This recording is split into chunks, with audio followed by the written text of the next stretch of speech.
Hello, and welcome to another stream of Alan Wake, the original version. Going to be completing my playthrough celebrating the game's 15th anniversary with Phase 1, reading the Alan Wake files as we go through the main story. Alright, so we are back.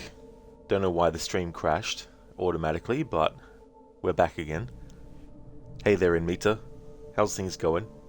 Dr. Darling, you jinxed it by mentioning the game that must not be named. It was very weird, I don't know what happened there. Very, very strange. Inmita, damn, you saw the notification when you clicked it disappeared. You were like, what? Yeah, it was very, very weird. I don't know why it happened. But, let's jump into the game. Previously on Alan Wake. Under the influence of the Dark Presence, I wrote a horror story that is coming true. Jagger had been my editor, making sure that the unfolding story would make her more and more powerful. Some part of me had been aware enough to write my escape into the story. Together we can create something absolutely wonderful. The lake, it does something to the works of art created here. It makes them come true. My mom gave me this old light switch. The clicker. Alice is being kept in a dark prison. I need to find Cynthia Weaver to fix this. It's your fault, and you're gonna pay for it. Well, we're expecting a record crowd from the neighboring counties. Naturally, we hope to break the record set by last year's Moose Fest in our neighboring town, Watery. Ladies and gentlemen, some people have asked me, what's the big deal about Deer Fest? And I think that this sums it up. It's about friendship and community. We've got a great party coming up, but let's try to hold it in until tomorrow and get through the night in one piece, all right? I have it. Someone will come for it when the time is right. Thomas said so. He wrote it. The key is insurance. It's my job to keep it safe. Safe in the light. Always in the light.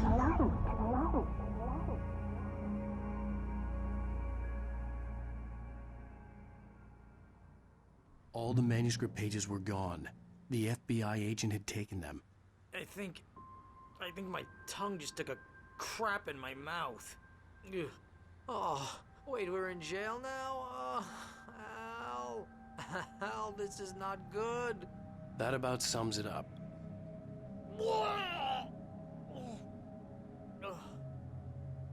Oh, I am never drinking again. I need to talk to Weaver. She's the one in the song. The Lady of the Light. What, the crazy lady?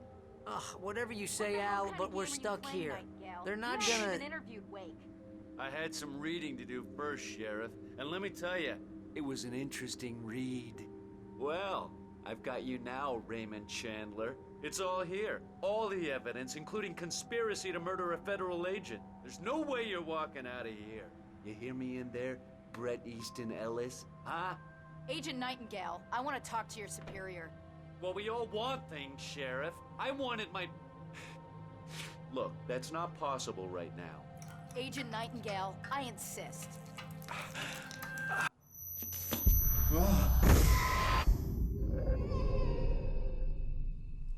Wake, what's wrong? Lady, are you stupid? It's a trick. It's an obvious trick. Okay, I've had enough of this crap. Wake, I'm gonna trust you with this. You're joking. Agent Nightingale, your opinion would matter more if you were sober and if I actually believed you were here on official business.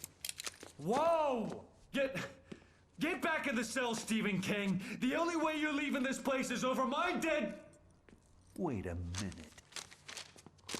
I know this...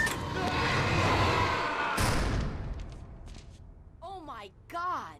Light. We need light. It's the only way to fight this thing. In my office. I've got your things there. Follow me. Oh, man! We're sitting ducks with the lights out! Stay cool. I can get the emergency power on. Nightingale tried to make sense of the manuscript. It was disjointed and strange.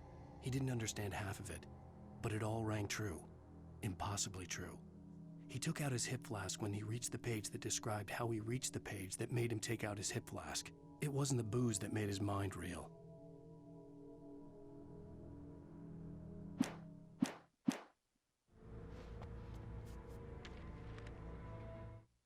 Nightingale felt the situation veering out of his control. but the gun at least felt steady in his hands. He was ready to fire, resolved that he would let this happen over his dead body. And yet he hesitated. He had seen this moment before, read it in the page. He was transfixed by the déjà vu and the horror that he was a character in a story someone had written. Then the monstrous presence burst in behind him and dragged him into the night.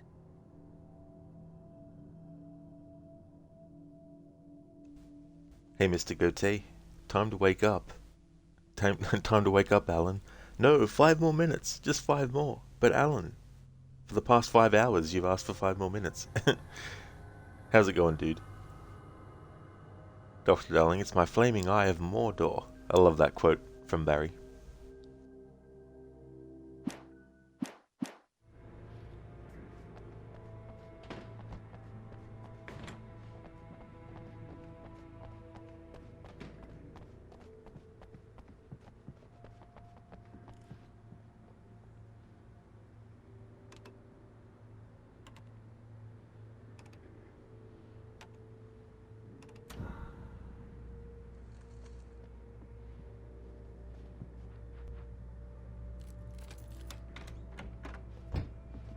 Here are your things. Wake, what do I need to know? What do you need from me?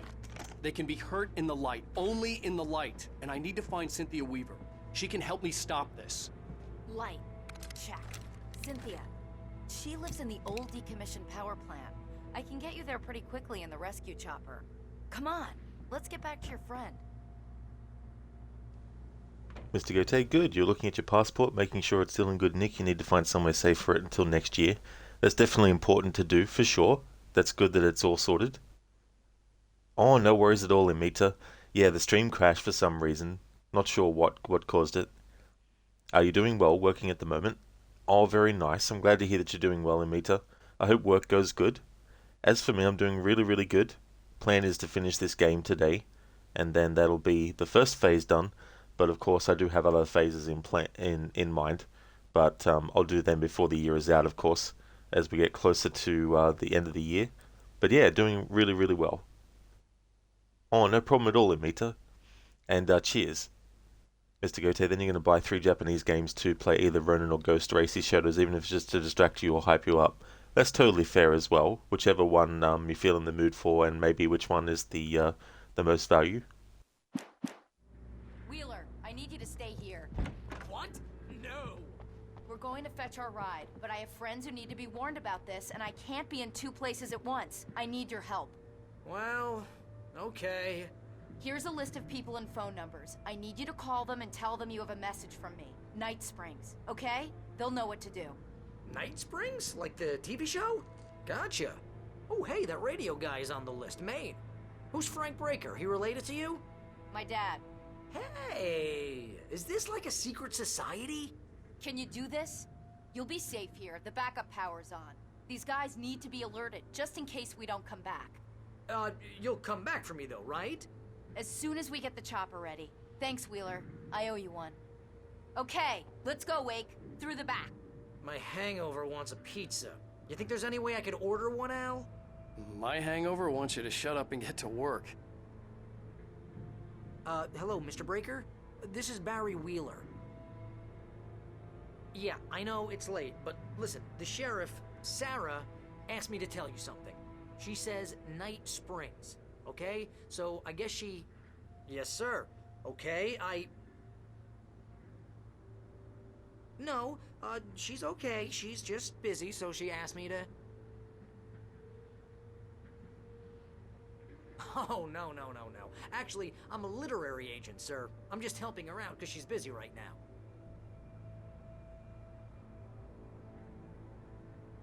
Well, the one you'd most likely be familiar with is Alan Wake.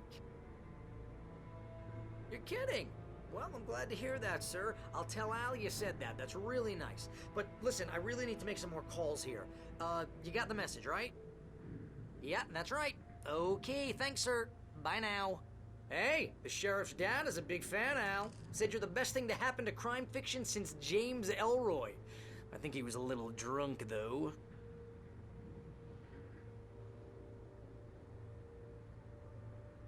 Hello? This is Barry Wheeler. I'm calling on behalf of the sheriff. Sarah says Night Springs. Okay? Okay, bye.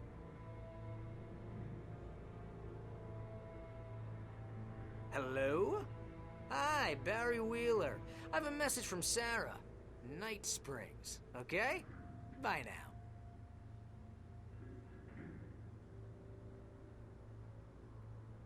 Hello, ma'am. Sorry to bother you. Barry Wheeler calling for Sheriff Breaker. She asked me to tell you... Wheeler? Ma'am, she asked me to... No, I'm... Yes, but the sheriff asked me to...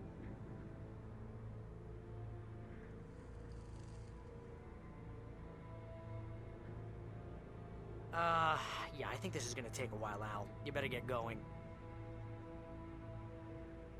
Ma'am, I'm... Yeah, but... No, wait! Ma'am, please, But the sheriff...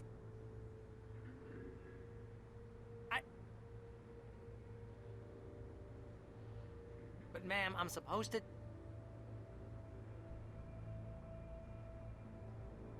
Ma'am, just hear me. But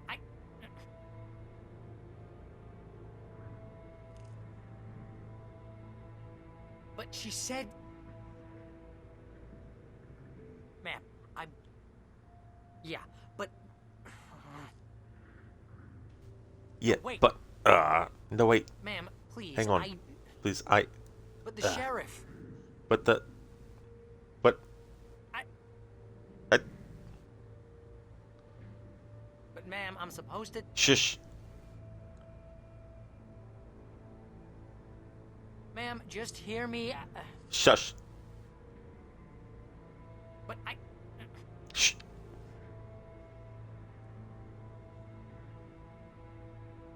But she said... Ma'am, Yeah, but... Hey there, OG intruder. Welcome on in. How's things? No, wait. Mr. Gote, you do have your controller Ma'am, ready for that. please, It's always on sale too. Oh, that is But good the too as sheriff- well. Hey there, Hipsuit. Good morning.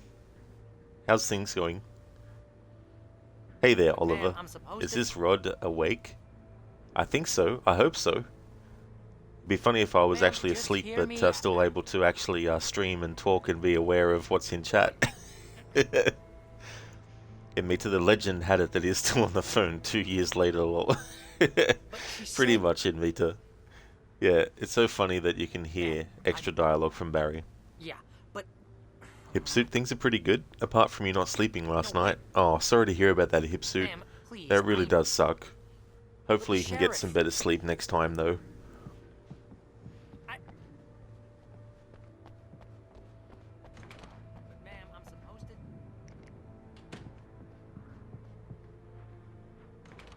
Ma'am, just hear me. But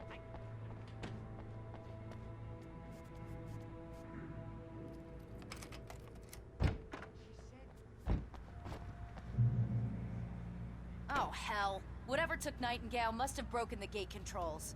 We can't reach the gate's control box from here. We need to get to the other side over the rooftop. I'll go. I'll open the gate for you once I'm across. You stay here in the light and cover me, Sheriff, okay? Are you sure? Okay then, but hurry.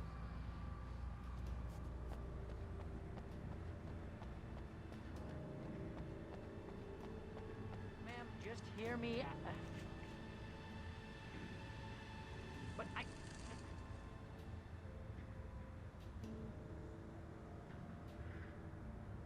But she said...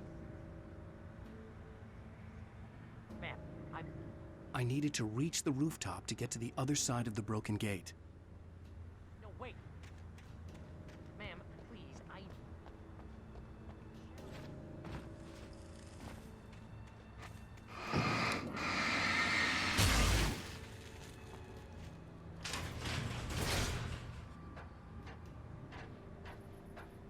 Alright, so in a moment there's some stuff I want to read from the Alan Wake files. Once Sarah mentions talk about Night Springs and strange goings on in Bright Falls.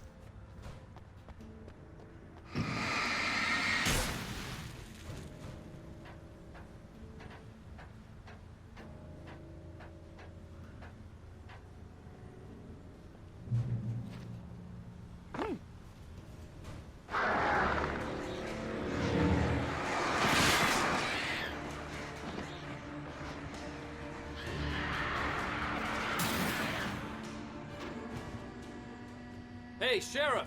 Your password. Night Springs? What's that all about? It's a stupid joke we have. That Bright Falls is the original inspiration for the TV show. This town can get weird at times. Never this weird, though.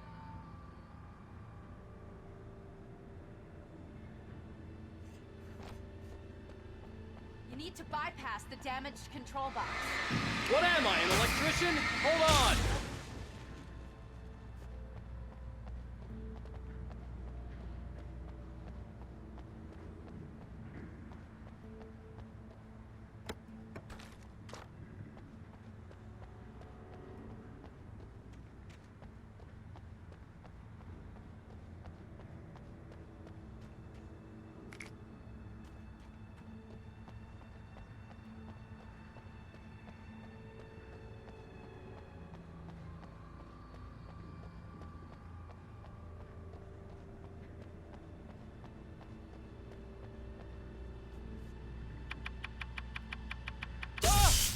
Ow, damn!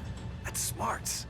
Good job, Wake. Okay, stick close. Our first stop is the town hall. The keys to the chopper are there. Alright, so we're gonna go back. Now that I've got a checkpoint, we're gonna go back to this screen just to have some background music and stuff. Because there's some other stuff about from the Alan Wake Files book that I want to read. Thank you, Dr. Darling, for redeeming something from memory. So anything from Casey's monologues in Alan Wake 2 that you haven't used already.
Alright, so I've got one.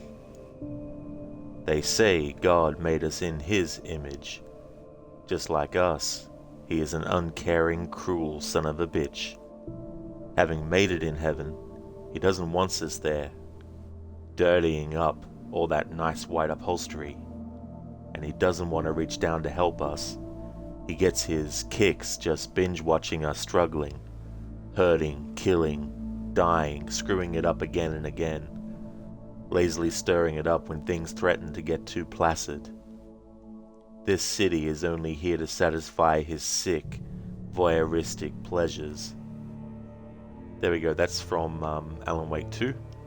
That's one of the things that he says. Okay, so I'm going to read from the Alan Wake Files book now. Sarah's dialogue about joking that Bright Falls is the inspiration for the Night Springs television show, about how there's like weird stuff. I'm going to read more of the kinds of goings on that have happened in Bright Falls that are listed in the Alan Wake Files book.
Alrighty then, so I found the part.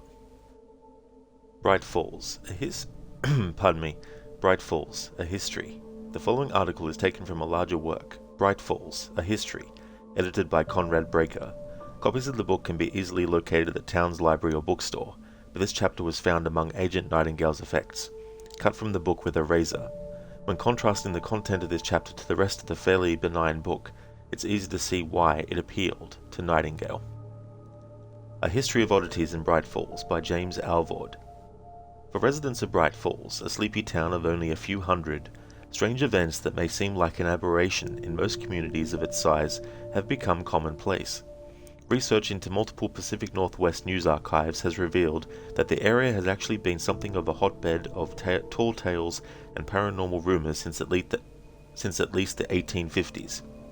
Some stories predate official statehood for Washington, when Bright Falls was a mountain community of native tribes mingled with white American fur trappers and hunters who had ventured west into the Washington Territory. Bigfoot, of course. One furry creature that was never successfully trapped is the Sasquatch, the Lummi tribal name for Bigfoot. Reports of sightings, alleged foot tracks, and an abundance of unexplained sounds abound in the forested area near Cauldron Lake. Lummi tribal legends include stories of a large ape-like creature that go back several centuries, and printed accounts date back to the first days of journalism in the Northwest. One such early account involved Mountain Mike Callahan, a native of Missouri who had been trapping in the Oregon and Washington territories for decades. Considered a stable, unflappable man who had seen everything in the woods, he presented himself to his acquaintances as a true adopted son of the forest, clad in buckskin with his trademark beaver fur hat. In 1857, however, Callahan had been camped on the shores of Cauldron Lake when locals reported a bizarre animal bellowing sound echoing across the lake, followed by sustained human screaming. Bright Falls residents spoke of seeing Callahan, dressed only in his red flannel union suit, running barefoot through the town, his eyes wild with fright. Callahan was found 2 miles outside of town the next day, eyes wide open, shivering, his formerly dark brown mane of hair now completely white. Callahan never spoke again, so it is impossible to know for certain what he saw and heard. He died 9 months later in the Olympia Asylum for the Afflicted. Bright Falls residents, however, formed the opinion that the incident must have involved an up-close encounter with Sasquatch. Modern-day sightings of Bigfoot-like creatures are numerous, particularly in the mountainous areas of Washington state. An internet database of reported sightings by state, for example, lists the number of California in the 20s and a similar result for the state of Oregon. Washington, however, lists more than 700. A great number of the auditory sightings, strange sounds that are not from any known human or animal source, have occurred in the vicinity of Cauldron Lake. A dark cloud. Sasquatch is not the only legendary creature rumored to reside in the area. Everyone has heard of the Loch Ness Monster, but fewer people know of our own shadow beast of Cauldron Lake. It has never gained a catchier name than that, because people have never agreed on just what it is. What exists in local legend is a string of similar rumors that may or may not be related. One of these legends traces back to 1977, when a young couple engaged in amorous pursuits near the shore of the lake was surprised by what appeared to be an inky dark cloud that floated in the air above the water. This was accompanied by instant storm-like conditions, though the sky above them was clear and starry.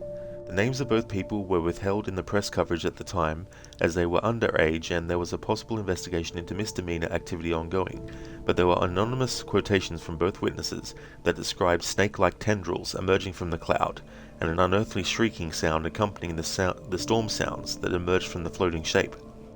It was enough to send 2 half-clad teenagers running away from their clandestine sanctuary and toward their homes. Whether snake-like extensions are related to stories in the 1800s about flying serpents in Utah and other parts of the western United States territories is unknown, but it does connect with several other accounts of dark airborne events that have been cited in significant numbers since the mid-1970s. Another particular sighting serves to underscore the contrast and consequent lack of agreement on the legend. In 1975, Ingrid Peterson reported a dark, brontosaurus-shaped creature arising from the lake, its neck extending 40 feet above a massive torso. She could not describe detailed features such as eyes or teeth in the creature, but swears that it had a tangible, fleshy form beyond the nebulous objects described by other witnesses.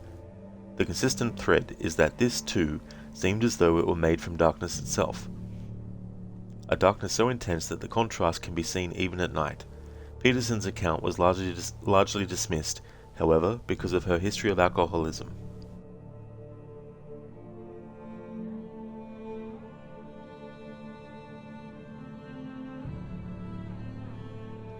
The Feathered Serpent. Other accounts of a lake creature are demonstrably inaccurate. For a few years around 1978 to 79, it was referred to as Quetzalcoatl, or the Feathered Serpent of ancient Aztec legend. Local native tribes made a public protest of this ignorance. Chilliquiddiqua chief Thomas Deerchaser was quoted as saying, "Not only is that a southwestern Mexican thing, but the Quetzalcoatl isn't even a monster. It's an Aztec deity. It's a sky god. It's not supposed to be some scary thing. We got plenty of scary stuff to talk about up here in the Northwest without resorting to that. Some people are plain ignorant." When asked to elaborate on the scary stuff that is more local, Chief Deerchaser referred to the Sasquatch, the flying snakes, and the spirit-touched state young men went into as a part of Life of Passage. "But we don't really believe in any of that except the last one," he said. "Rites of Passage are scary enough. Ghost stories and monster stories are just for entertainment." He further noted that if you want stories about sea creatures, you should talk to the Quinault tribes down by the coast in Tahola. They're full of that stuff, but if you want dark creatures from the lake, I've got nothing. Shadows everywhere. Beyond the shores of the lake, other sightings of smaller dark creatures go further to confuse the myth. Shadow dogs, dark humanoid shapes, black bird-like creatures, even dark versions of plant life enter into the mix of legends. The strangeness even extends to inanimate objects, rusted cars found in treetops, waterlogged boats in the middle of the woods, too far from the lake to be carried there by humans. There are so many possibilities that it is impossible to nail down one creature, or even type of creature that occasionally terrorizes the small town. Officials in law enforcement have traditionally been silent on the issue, but we were able to get an off-the-record quote from one officer on condition of anonymity. "We think the stories are bunk," the officer said, "but ghost stories have their uses, you know? In my line of work, anything that keeps the kids from getting into trouble at night is a good thing."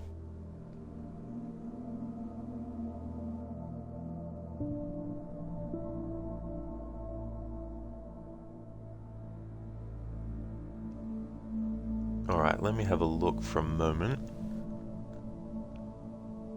Read through this.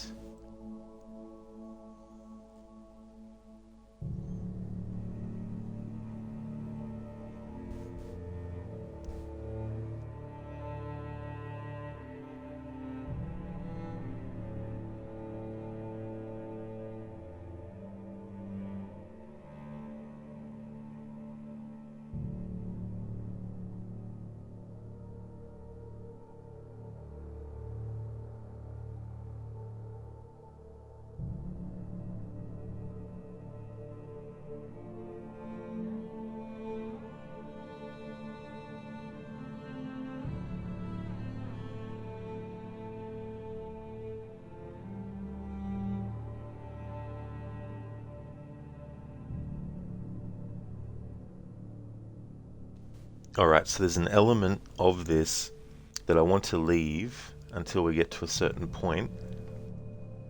But there is, and there's also something we already read earlier. But now I'll jump to reading something as part of the history of Bright Falls that I want to cover now. And then, yeah, later on there'll be one more section from this part that I want to actually cover. A very attached couple. Other oddities have been attributed to paranormal causes in the area. In 1957, Vern and Norma Bergdale, longtime Bright Falls residents who were married for 43 years, died almost simultaneously on the opposite sides of town, both of apparent natural causes. Newspaper accounts at the time noted that their dual passing was evidence that they truly shared a soul. Private letters from local archives, however, made reference to an unsavory bargain Vern Bergdale had made and that strange forces were involved with their passing. A rumor that was never confirmed, as only one eyewitness was present with Norma Bergdale at the time of her death, was that she seemed to exhale a small black cloud before she collapsed and died. The witness, Betsy Segerstrom, thought it very odd Odd, because Norma didn't smoke and there was no odor that would explain the dark, somehow metallic puff. My friends have always told me that I imagined it, Segerstrom insisted, but I have no imagination. I saw what I saw. The curious case of Mr. August. The most recent and well-documented oddity to have occurred in Bright Falls was the case of Clark August III, the music industry entrepreneur made even more famous by the documentary film The August Year by legendary German filmmaker Klaus Sankt. Footage of August early in the film revealed an almost comical portrait of an eccentric man in a dirty business suit playing a game of survival in the forests outside of Bright Falls. Surely, people thought, this would be a short-lived experiment, but as winter drew near, it became apparent that what had appeared to be comedy was in fact a deadly earnest matter. People in Bright Falls today still argue over which part was most extraordinary, the fact that August miraculously survived the winter in near-perfect health, or the fact that he disappeared shortly afterward. All sorts of theories have accompanied his disappearance, some of them coupled with theories of his initial survival. Was there a bargain that helped him through the winter, only to have payment exacted in the spring? Alien abduction and dark spiritual forces have also been raised as possibilities. The unexplained howling sounds, the noontime eclipse fog, and the forest micro-tornadoes that appeared early in that season have all served to fuel the rumors of an unnatural ending to August's life.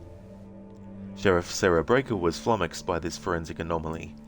"This is not like any missing persons case I've ever seen," she said. "If he froze, if he got killed by a wild animal, if he drowned, there would be physical evidence. There's nothing." Even Sankt, who has researched the details of this case more than anyone, is at a loss. "It's such an unexpected twist," he was quoted as saying.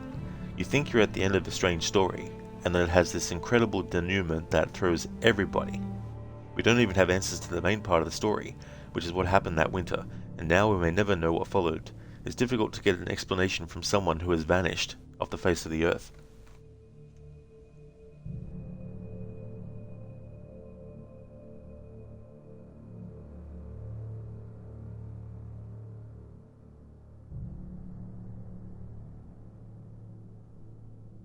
Alright, so there is some Nightingale stuff that I need to still cover, but I want to wait till we get to a certain point before we cover that. Just want to jump ahead and see if there's anything else that I want to cover right now before moving on. And there isn't yet. Alright, cool. So we'll get back to the part of the story that we're up to and continue from there. And then when we get to the next point where I want to talk about some stuff and read some stuff from Alan Wake Files' book, we'll cover it then.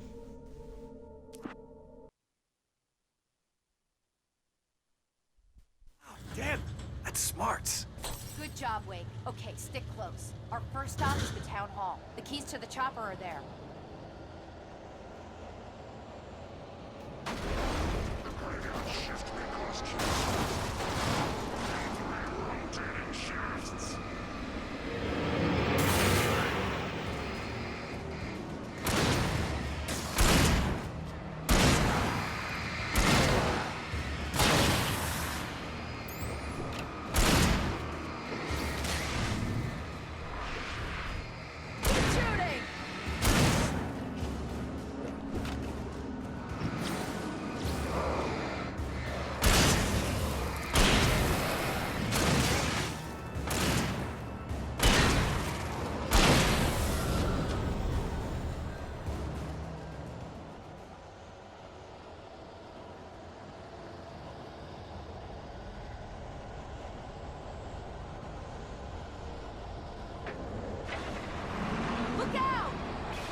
once I had a glitch happen where I went over this way to explore first, and then when I came back over to where Sarah was, she was actually standing in front of this gate, but she hadn't unlocked it.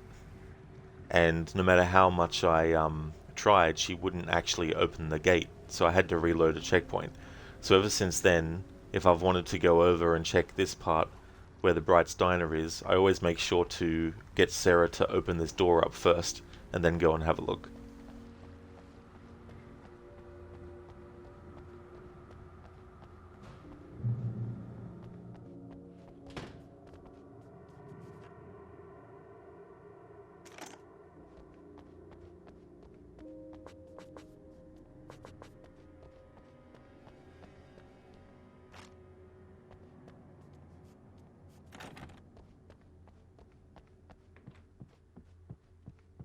I'm gonna want explanations, you know. For example, what the hell happened to Rose? She's seriously messed up now. The same thing I think happened to me after I arrived. During this week you can't remember? Oh, I remember now.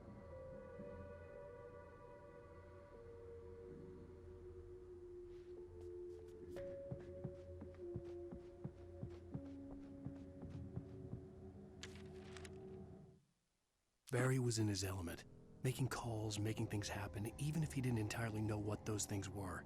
He wouldn't let the hot sheriff chick down. Even if every noise he heard from outside, and he heard plenty, made him jump. He had only paused to text Al a message, told him to hurry up. Suddenly, Barry froze in mid-dial. A window broke somewhere in the building, and then the lights went out.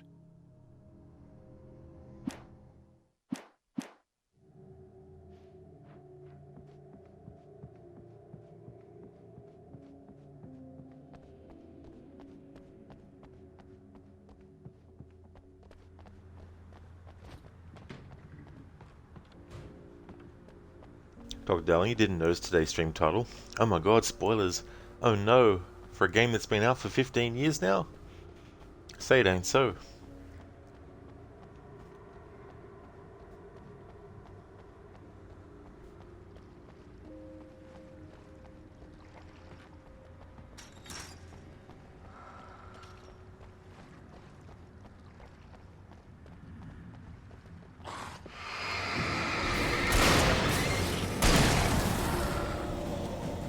New Yorkers were rude.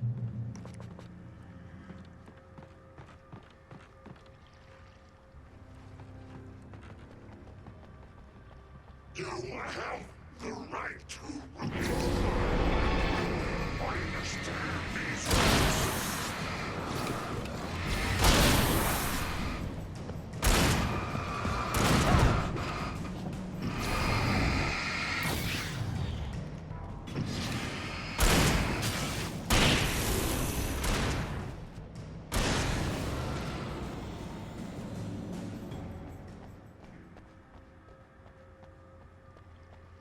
Dr. Darling, you woke up early this time, but no bonus streams on Fridays. For now, the Tuesday and Thursday extra streams that I do, in the future, if I do feel like doing extra games, they won't always be on Tuesday or Thursday. So potentially, in the future, it could be Monday, Tuesday, Wednesday, Thursday, Friday, Saturday, or Sunday, where I decide to do them. But give me a chance to get through some games, but I won't do any anniversary playthroughs of games or any annual playthroughs of games as an extra game. And same with like first time playthroughs, I'll still do them at my regular time and, you know, long form. But other games, I'd like to do playthroughs of them that are only short streams and all that kind of stuff as well. And then that can allow me to sometimes do challenge run ideas I might have, and other types of playthroughs that, you know, don't necessarily fit what I do mainly as well. Or like, for example, I might decide to do a music-only playthrough of some random game one time, but not have that be the main game that I have on the schedule or something like that as well. Oliver, you wonder, where is Ave Wake? That is a good question. Maybe in the oldest house somewhere It makes you wonder why enemies affected by the light. What is the reason behind it? Well, I think mainly it's just the concept of having some kind of like oppressive force and having some kind of like brightness to fight against it with as well. And the concept of fighting the night, you know, with light and stuff and all that kind of stuff. But yeah, in terms of like the actual enemies though, they've been completely possessed and taken over by the Dark Presence, and as a result, even when you get rid of their outer shell of darkness, you can't save them, you can't revert them back to what they used to be. The only ones that can be reverted back to what they used to be are people that are only possessed temporarily or very much in a small way. They'll still be affected for the rest of their life, but they won't be completely overtaken. So there's that too, as well. But I guess too, because the dark entity comes from the lake itself, maybe over the centuries it's cultivated being, you know, underneath that massive water for so long that it extends its claws, so to speak, and tries to corrupt everything around it. Oliver, they are the darkness. The light is the enemy. Bright light. Indeed. Yeah, and Mita, so that's part of why.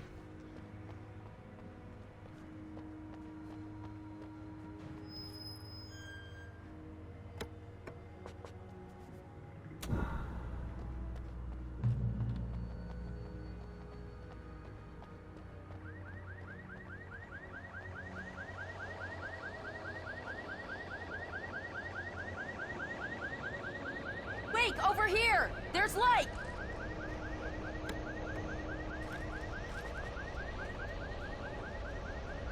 I have a key. Watch my back, Wake.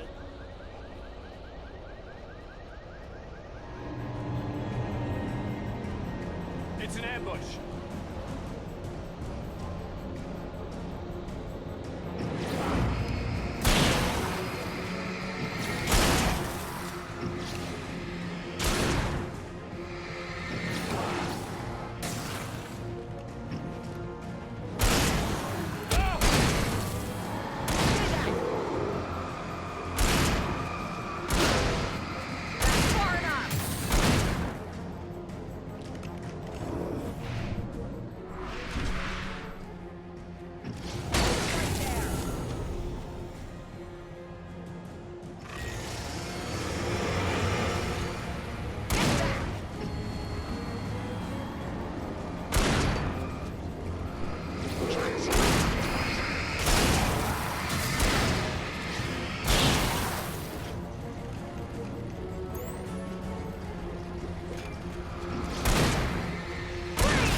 Let's go, Wake.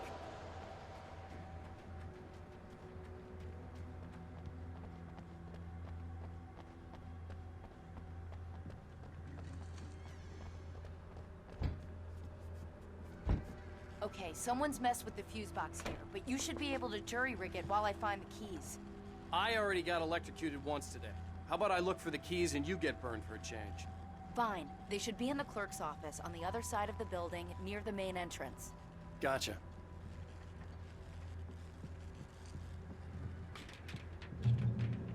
The keys aren't upstairs, Wake. I'm just gonna take a quick look.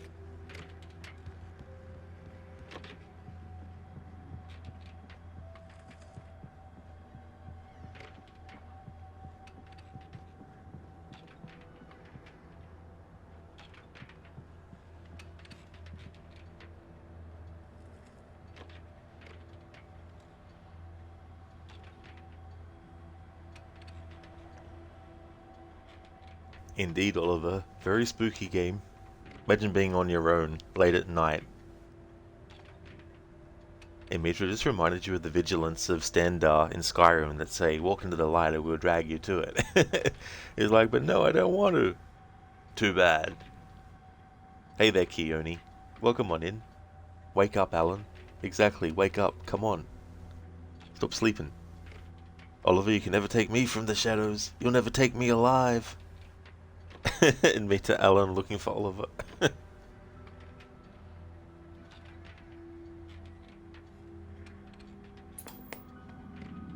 Freedom. A fusion of vigilance, conscience, and uncompromising clarity of vision. A need so fundamental, it permeates our very being. And yet, a man may be brought to his knees in a single heartbeat.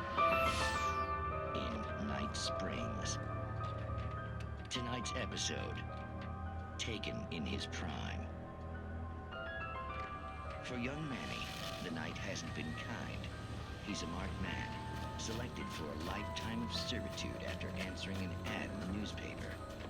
But first, a little field surgery is required. Well, well, look what I found. Please, no! Yeah, I think you're just about ready for it. Best if you don't resist this, kid. We gotta beat it out of you. What? I don't understand. What did I do? I just wanted to get a job in the service industry. Well, you're gonna serve all right. No! Please!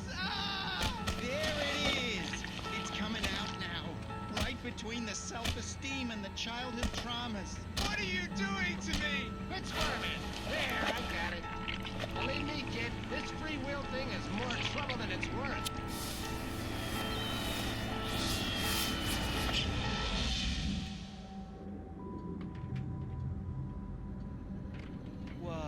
What was that? Oh, nothing for you to worry about, Manny. I don't know what I'm supposed to do. We'll tell you all about that. Don't you worry. Another vacant worker ant, birthed in fury and violence for the pleasure and convenience of ruthless and malicious men. Stranger things can happen in Night Springs. Ah yes, the classic. You need to give up your free will in all things to serve your employer. Oliver, he can't find you. You're too deep in the shadows. AC shadows, that is. You're hiding in the water with the little bamboo straw thing for the for breathing. And me too, you can't hide from Alan, Oliver. He'll find you eventually.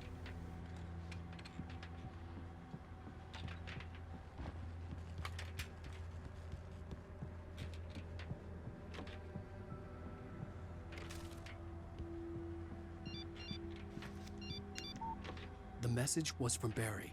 He was getting worried at the station. He wanted us to hurry.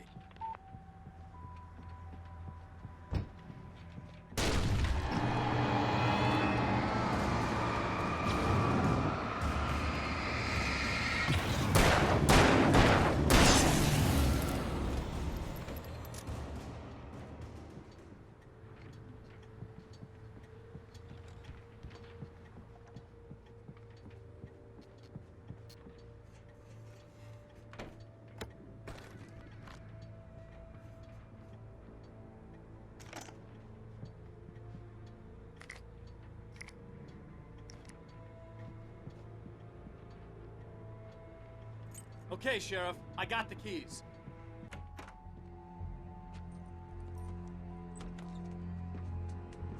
Barry? Why isn't he inside? Oh, God. Oh, God.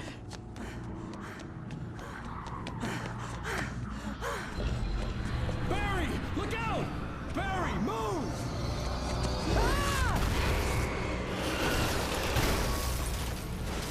Barry! He made it inside, Wake. He's okay.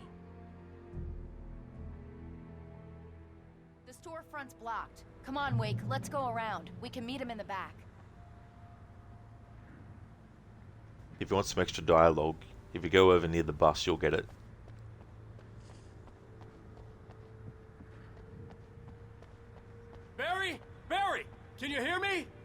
okay in there? Yeah, I'm cool. Don't worry, I'll find another way out and meet you two out back. Are you sure? I'm fine. Besides, there's all sorts of useful stuff in here. I didn't touch that. I wasn't anywhere near that. Hey, Wake, over here!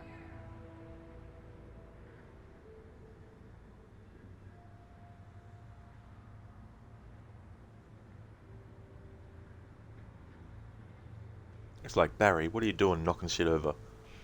And me too, we were watching Ghost of Yotei gameplay yesterday. It looks pretty good actually, though you won't be able to play it for a few years until they release it on PC. Oh yeah. That'd be an annoying thing. It's like, oh yeah, that looks great. 2 years later, I can finally play it now, it's on PC. Hopefully the rate at which they release those games to PC gets quicker. Hey there, Lucas, welcome. Alan, go to bed. I know, right? He's been up too late. He hasn't gone to sleep for 5 years.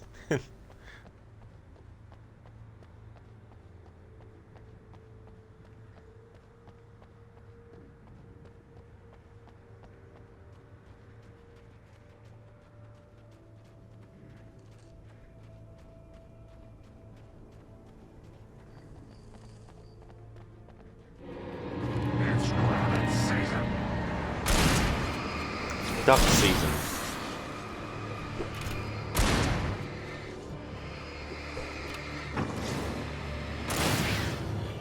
Far enough!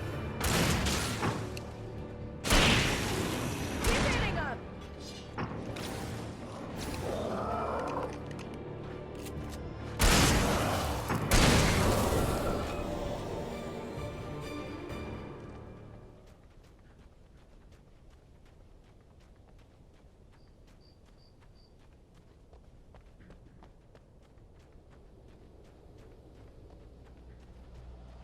We can make it through the bookstore. Wheeler should be waiting for us in the backyard. Keep the hell down or I'll call the sheriff. Oh, hi, Doc. I've got it. Don't worry about it.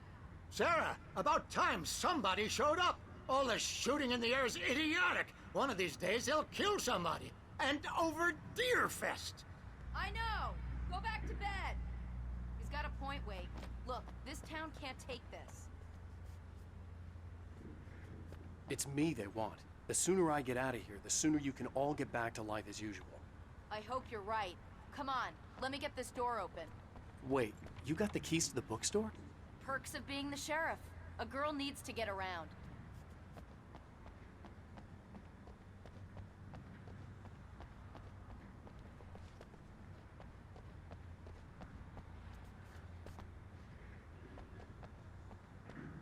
In Meta, yeah. 2 years to be released on PC, plus another year or two to find it on sale, unless they region lock it, which is something that you're sure that they would do. Yeah, that's the unfortunate thing, putting those sorts of things, restrictions and stuff on it. That's ridiculous. You would think they want as many people as possible to play the game that they're releasing.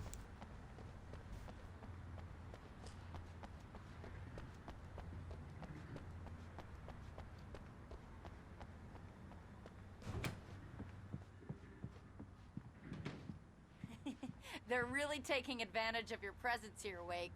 I heard they're selling a lot of your Alex Casey books. Right now, I'm not a big fan of my own writing. Yeah, Meta. Sony doesn't want extra money. It's like, extra money? Nah. I don't see Barry. Look! Wake! Maybe that's him. That's the way to the chopper.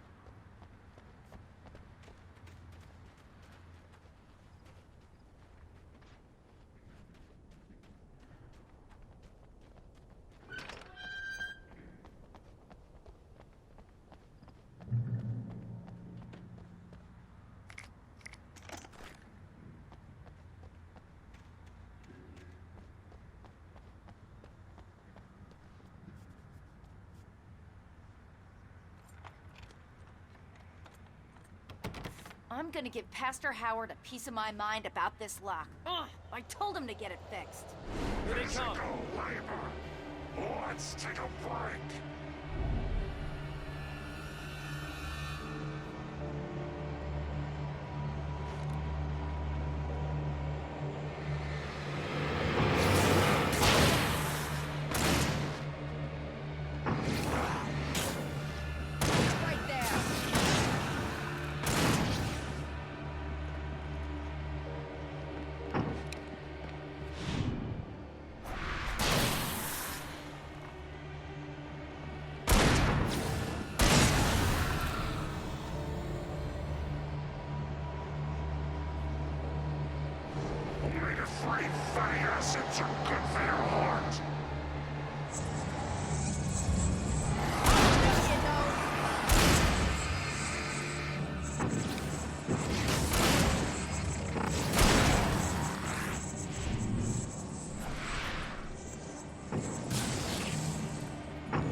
shit, there was something I didn't change. Need to change what message comes up. Not playing a Plague Tale at the moment. Okay, it's open. Let's go, Wake. Oh yeah, Dr. Darling, I'll bring that back for Phase 2. Because with Phase 2, I won't be reading stuff from Alan Wake files. On top of talking and everything. Phase 2 will be a music-only playthrough, but obviously I can still do redemptions like that during something like that. Alright, so now it should come up with Alan Wake as the info for the stream. Yeah, Dr. Darling. Yeah, I thought with this playthrough, doing a lot of reading, because there's a lot of pages in that book, on top of responding to chat and, you know, just talking, to save my voice so it wasn't like, by the end of the stream, thanks for watching, see you next time.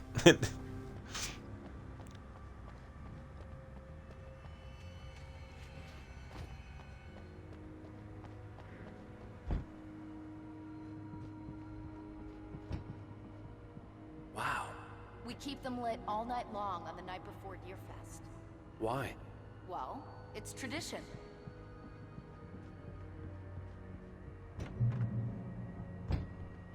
We're almost there. We'll have to go through the basement to get to the parking lot. Yeah, there's no way going through the crypt will turn out to be a bad idea.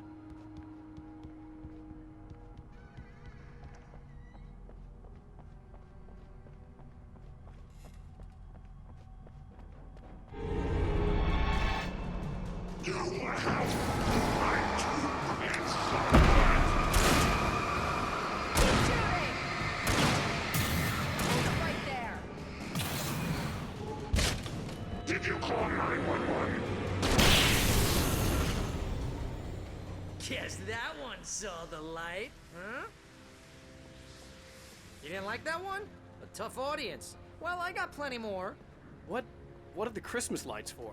Protection, man. Like garlic against vampires. Vampires. The helicopter's just across the parking lot and up the hill. Come on!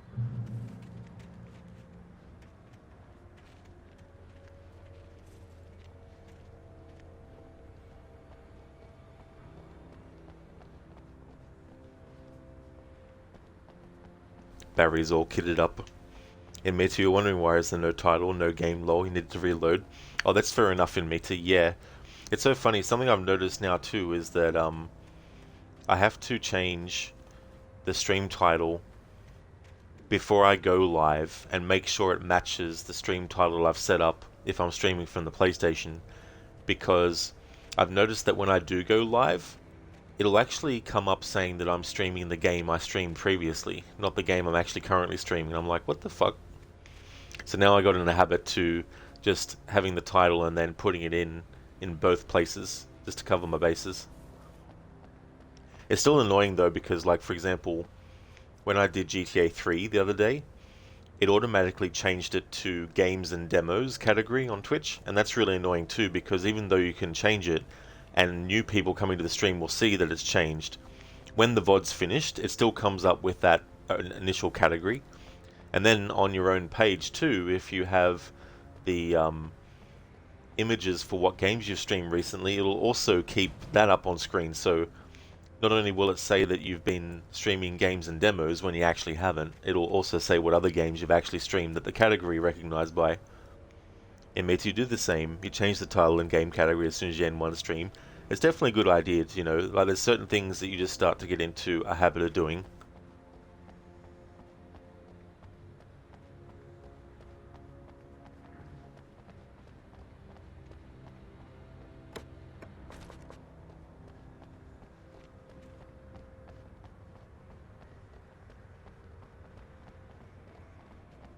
The Bright Falls General Store is now my favorite place in the entire world. See this headlamp?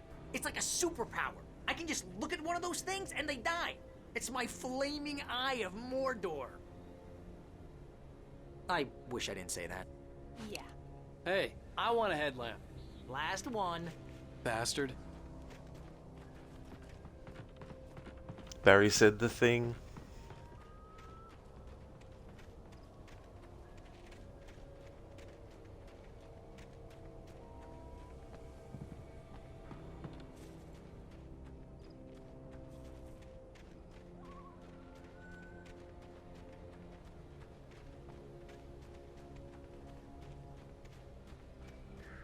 Someone throws a damn school bus at your head and you're about to take a helicopter ride with someone who may or may not have a pilot's license, you're cleared for departure to Night Springs.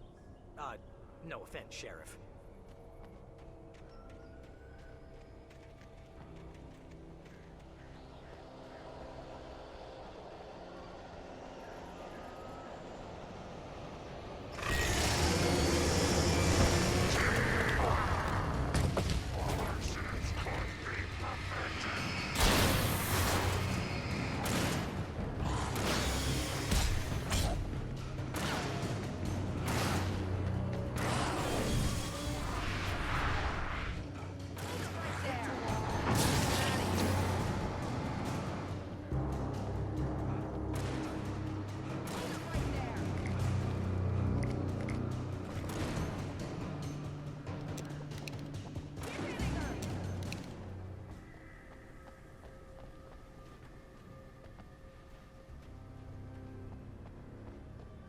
"1408, the number on the chopper is a reference to the Stephen King story 1408, which was made into a movie. It was a short story.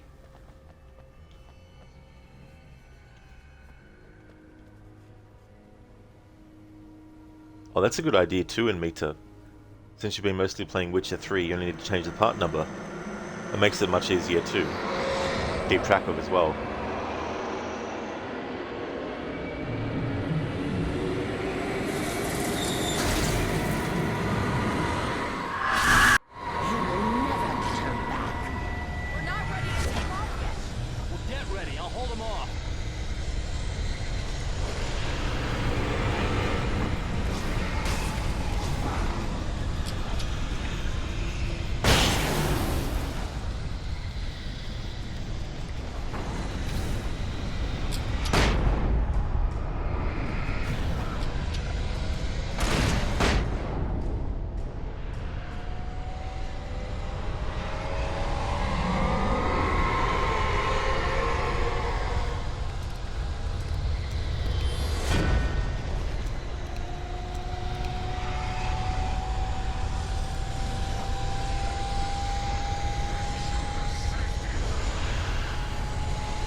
Lose the ammo and weapons you have after this point anyway.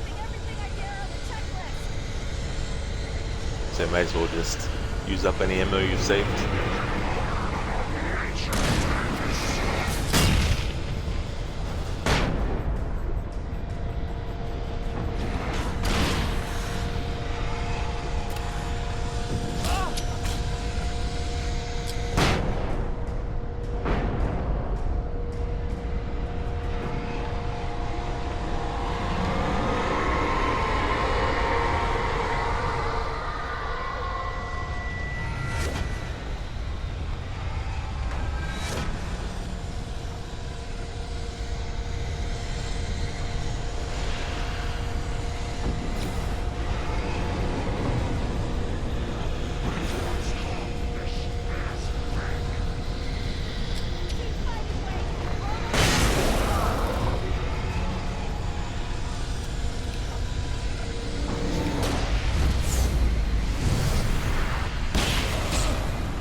Need a Weaver, Sheriff. You're taking a big chance on a local crazy lady, Al. I hope you're right about her, or we can kiss this town goodbye.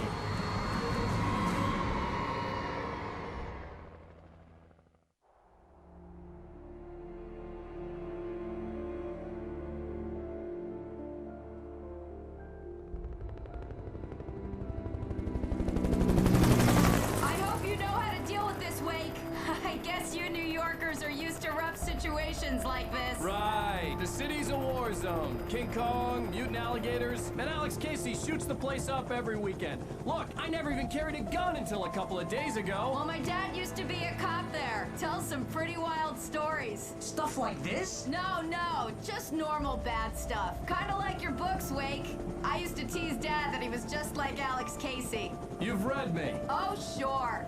You're a pretty good writer. A little heavy on the metaphors, maybe. Nobody's ever said that before. We're coming up on the power plant. See the lit building over there? And that's the dam further up the river. I can't land here. I'll take her down the road across the river. Just get me there, Sheriff.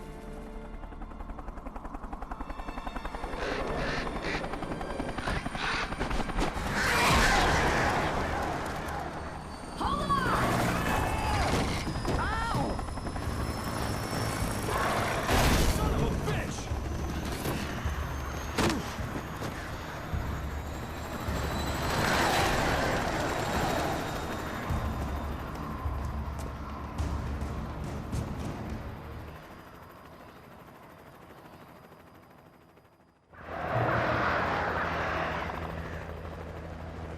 Wait, we're gonna have to shake these things. We'll meet up at the plant.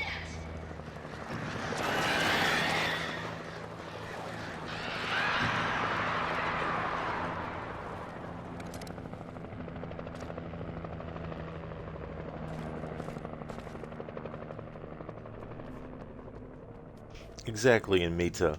King Kong, what about Godzilla? Godzilla's just like, I can't believe they didn't mention me.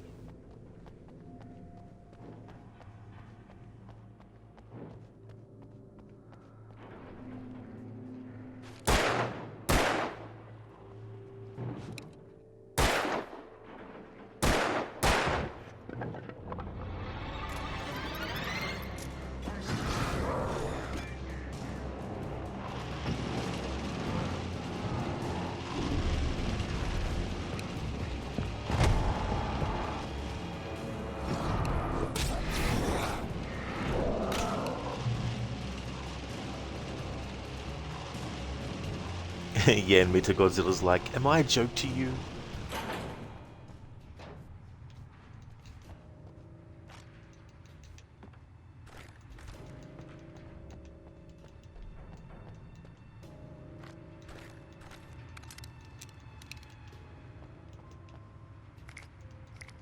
There's a point where we can actually explore the motel where Nightingale stayed at.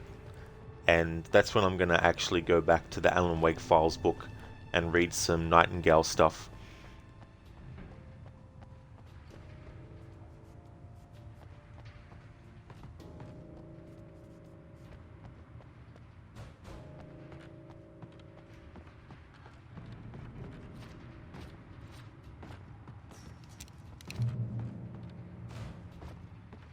This is good work for a night person.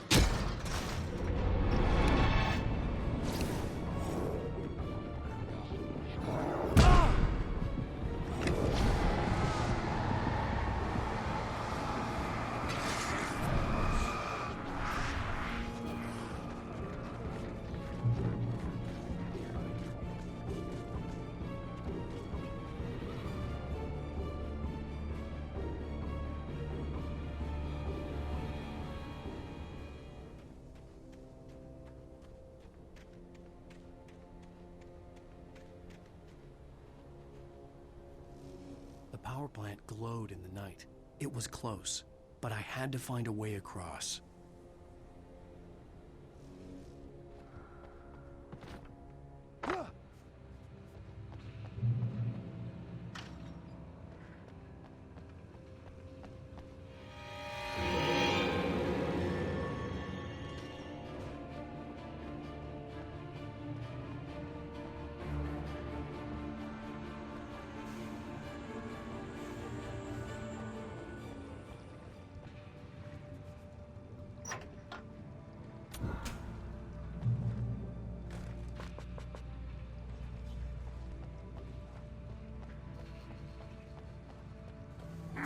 Ghostbusters Guild officials.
This stream might overall end up being shorter, because even though I still have some stuff to read from the Alan Wake files, I'm pretty much almost finished reading that content as well.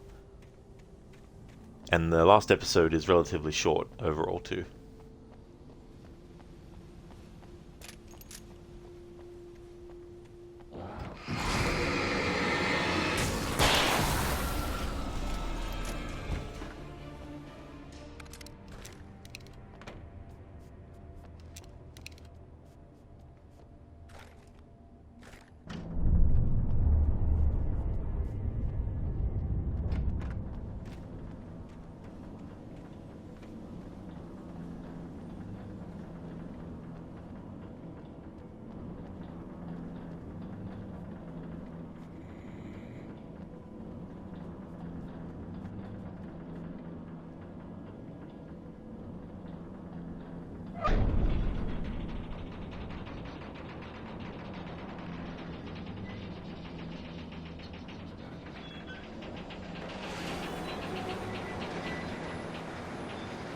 More birds.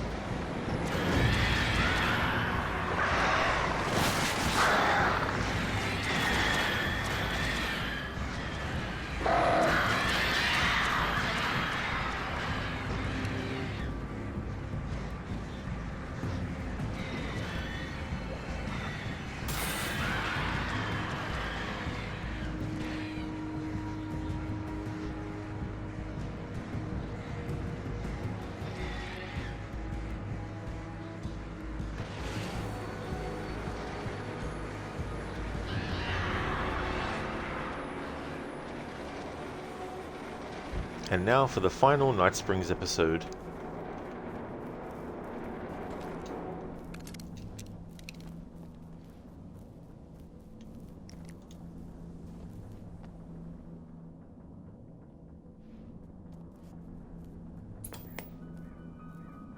Are we men dreaming of being butterflies, or butterflies that dream of being men? Such philosophical concerns are by necessity abstract. And yet, some of us can find concrete proof of the nature of our existence in Night Springs. Tonight's episode, an absence of creativity. Hello, Martha. What did you want to show me? Oh, Lydia, thank God you're here. Please, it's in the basement.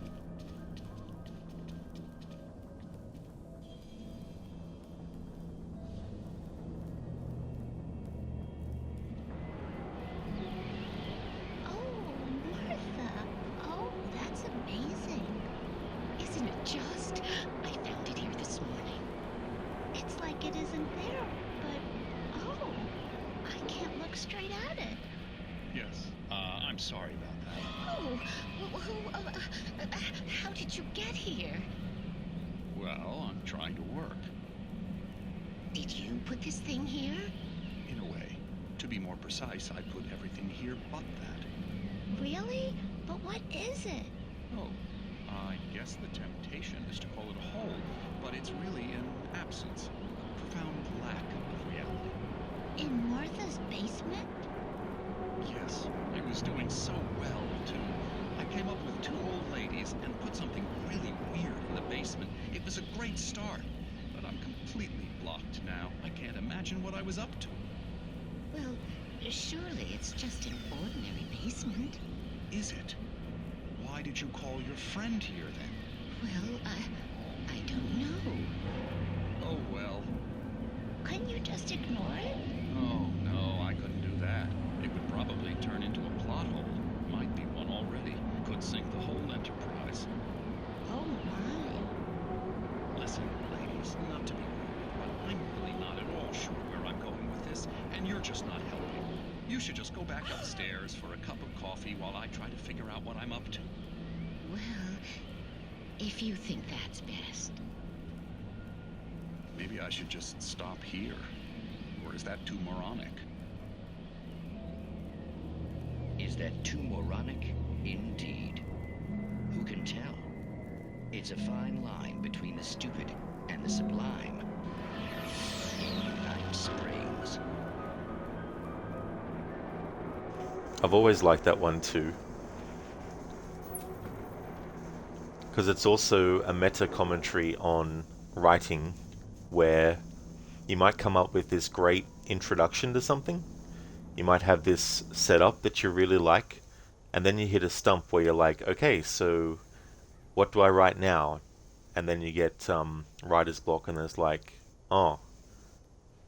And so in that one we see that the writer of that episode of Night Springs, the character that appears in the basement, is the writer, and he's come up with the concept of the 2 old ladies going down into the basement to see what was going on in there.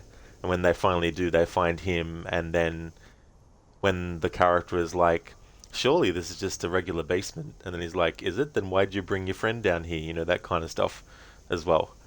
And the whole thing about plot holes and stuff like that. Dr. Darling, only in Night Springs. Exactly. Do-do-do-do-do. Boom, boom, boom.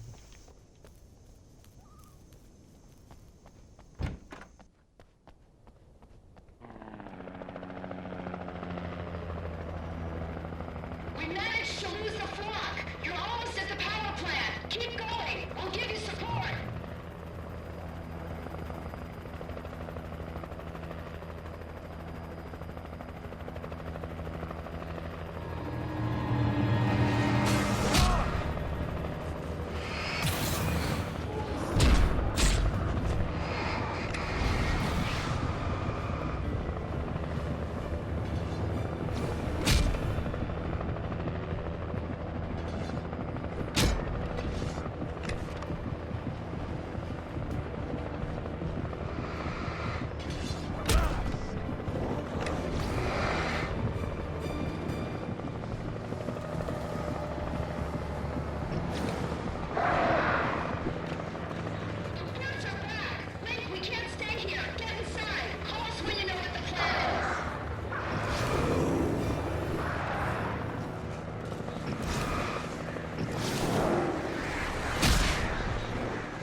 I recognized the logo on the power plant sign.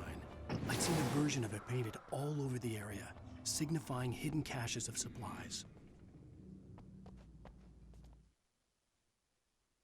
Alright, so this is where I'm going to actually read about these symbols and everything that Cynthia Weaver has been actually leaving around for Alan, and then go into that so we have some background music. Alright, just need to get up to where I am in the Alan Wake Files to cover this aspect.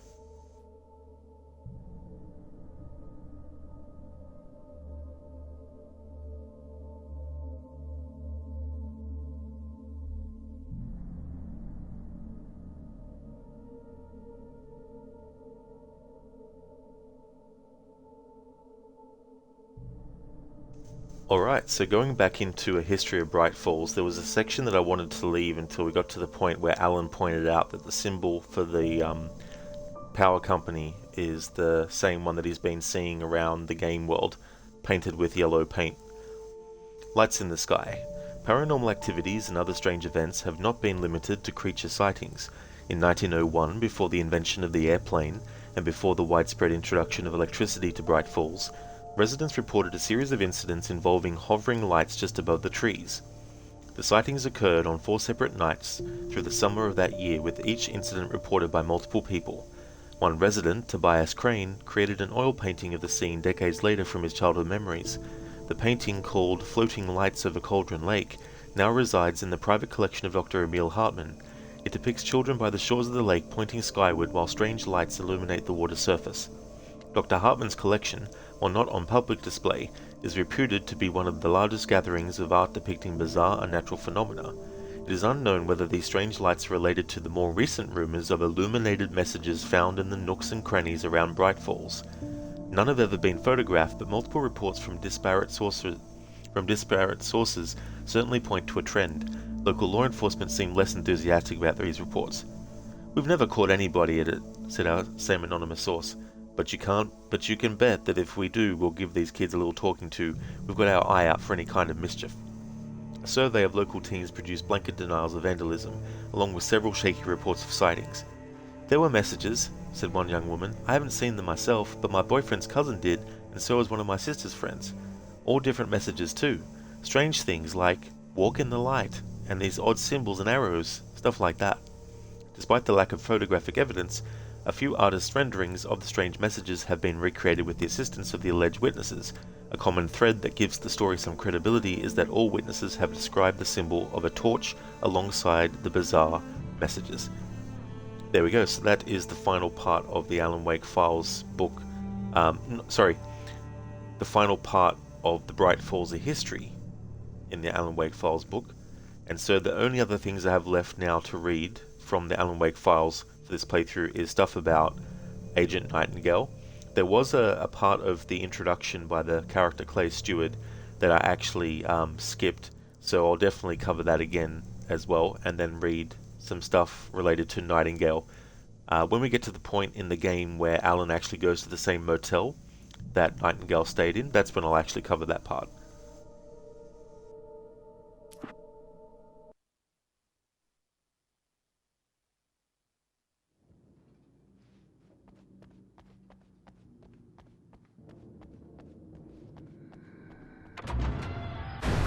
Hold it right there! Miss Weaver! Cynthia! I'm a friend! Prove it! You knew Zane! Thomas Zane! You're the Lady of the Light in the song! You can help me! About time! Young man, I've been waiting a very long time for you.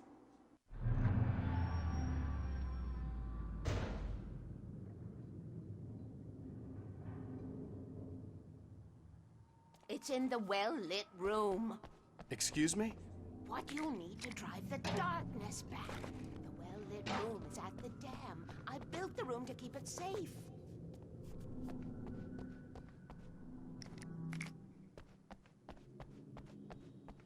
Will it help me find Alice? Will it get me back to the cabin? Fine, let's go. I can get my friends to come back with the helicopter. Oh, we won't go outside. Never at night. That's rule number 1. You've been breaking rules, young man, and where has that gotten us, Oh, I have a secret route, a lit route, an old water pipe. Something was damaged at the transformer yard. It's draining all the preserve power. Without it, the pipe will go dark. The power to the yard must be cut. Let me guess. You want me to do it? Young man, you're the one who likes to break the rules. I can't be outside in the dark. The kill switch is outside.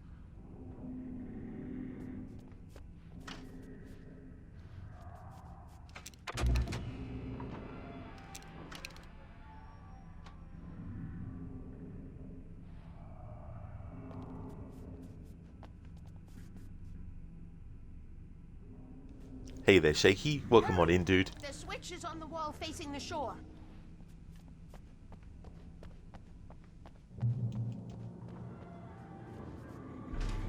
Thanks so much for redeeming the Remedy Games quote. Something from Quantum Break. Excellent. Definitely can do. Nice change to the emote there with Ellen, not Ellen, Amanda Ripley. With the sunnies and something stuck in their teeth. Very nice.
Alright, so for Quantum Break, there isn't any sites that I can find with the actual quotes. So what I'm going to do instead is find a video on YouTube, and I'll just basically read the subtitles. Be right back.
Alright, so I'll go from here. Now, where do we find this thing? Will said he secured it inside a safe somewhere in the building. Alright, well, where'd you hide that safe? There are some things you need to know. You're the only one who can stop it. There's no theoretical groundwork. It could take even years to build. And it will. You'll have to keep it a secret, even from the ones you love. It's the only way to keep them safe.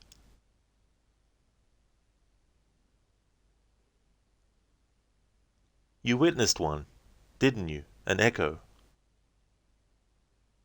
Yeah, it was you. A long time ago now.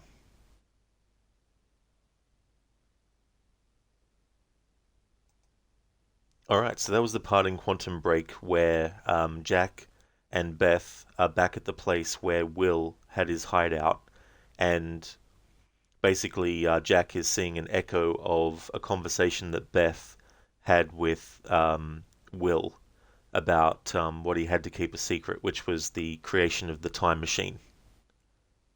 Thanks for redeeming that, Shaky. Oh, that's all good. No worries at all, dude. Hey there, Sona. Welcome on in. Your Starling decided to download and install an update in the middle of your zombies match near the end of an Easter egg. You're so mad. Oh, I would be too, Sona, for sure. I hate when that happens. I've had similar things happen with my Xbox when I've been streaming, and the Xbox has been like, right, you need to download an update. And the only options are that it gives you is to shut the console down or download the update. And if you are streaming, it's like, oh, great, alright. So I've had that happen before.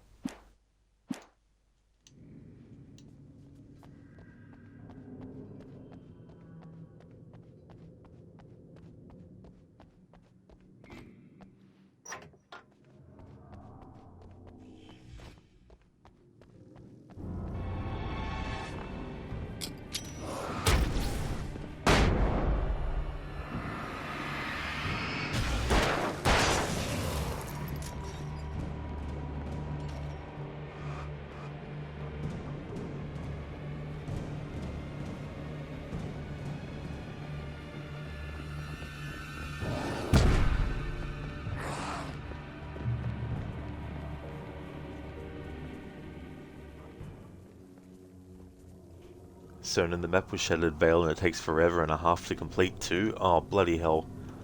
Yeah, it couldn't happen when you were just doing something like idling in the menu or something. It had to actually be at some important point. I could see the kill switch that would cut the power to the transformer yard. Now I had to find a way to reach it.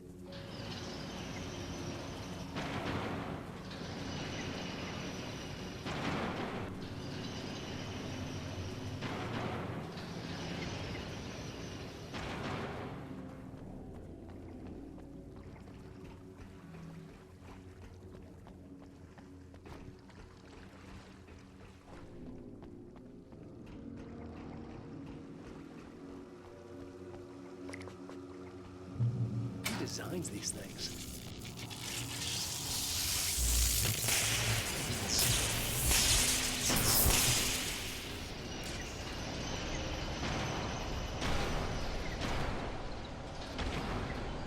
The transformer yard went dark and dead. Weaver's water pipe passage should now be good to go.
This way, young man. Follow me. Come, come. The pipe's empty now. We're ready to go. This way. We need to go. I knew them both, Tom and Barbara. I had such a crush on him. Such a beautiful man. I was jealous. There was a part of me that was maybe a little glad when she had the accident. And then Tom started writing and woke the darkness up. He tried to bring her back, but you can't do that. There are no free rides like that. I'm starting to realize that. In that case, young man, perhaps you're a smarter man than Tom was. The witch looked like her, but it wasn't.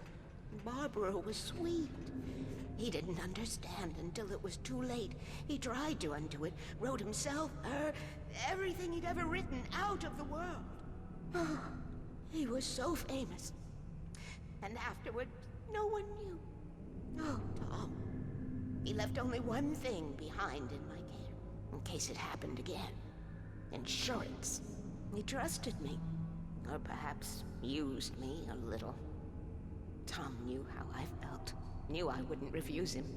I built the well-lit room and put it there. It's been waiting for you. We are characters trapped in a story you have written, and none of us will survive to see the end of it if the darkness isn't stopped. She'll twist the story to her own dark ends. How do you know all this? Tom, that's the way he wrote it.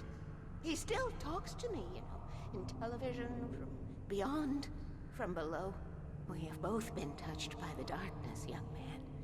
He saved us both with light, but the darkness stays with you. Leaves a stain. It's a great way for Cynthia to sum up what happens when you get affected by the dark presence. Some, of course, get fully overtaken and become taken, and there's no way that they can try to live their previous life at all, you know. But then you have people like Alan and Cynthia and Rose who they get affected by the darkness, not to the point of being fully taken over, but just to the point that they'll always have a part of what it affected them by within them. Look, darling, the very old lady of the light. Exactly. I don't know how old Cynthia's supposed to be at this point, but it was the 1970s when all the shit went down, so she was probably in her 20s back then. And so this game takes place in 2010. Maybe she was even in her 30s back then. Look, darling, gone mad with the night. Exactly, like the lyrics.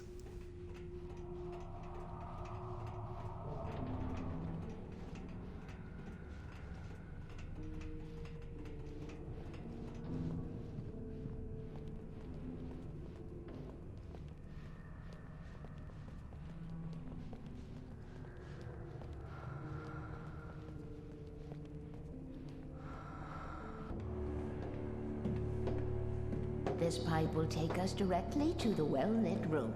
Okay, I need to call my friends, tell them where we're going. Hello? Al! Barry, we're headed to the dam in one of the pipes. Meet us there. Okay, I'll tell Sarah. It's Sarah now? Whoa! No! For the sweet love of... Barry! Barry! We gotta go see if they're okay. They're probably dead. You must reach the well-lit room. This is no time to be a selfish idiot. That's my best friend.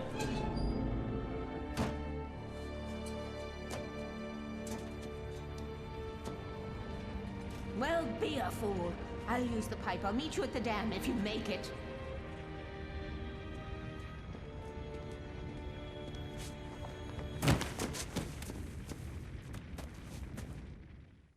At least I didn't have to worry about her. She knew how to stay safe.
That's right, Dr. Darling, that's Alan's version of the leap of faith.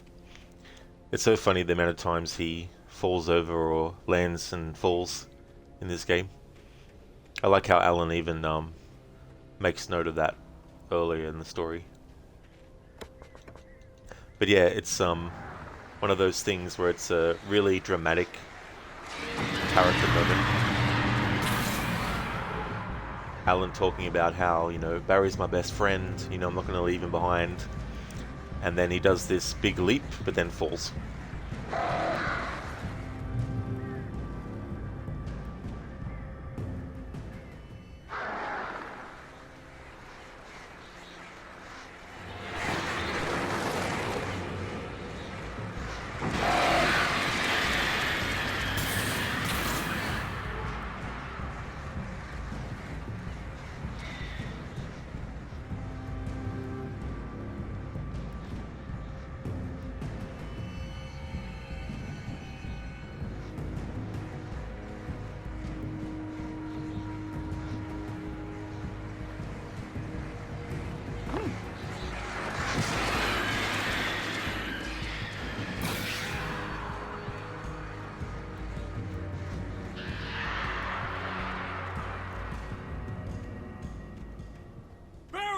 Sheriff Baker! Sarah!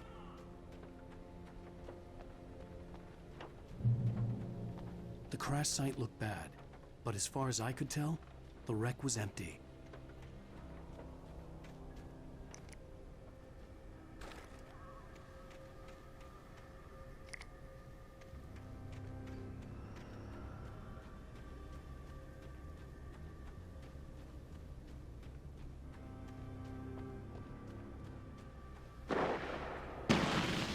Barry! Barry!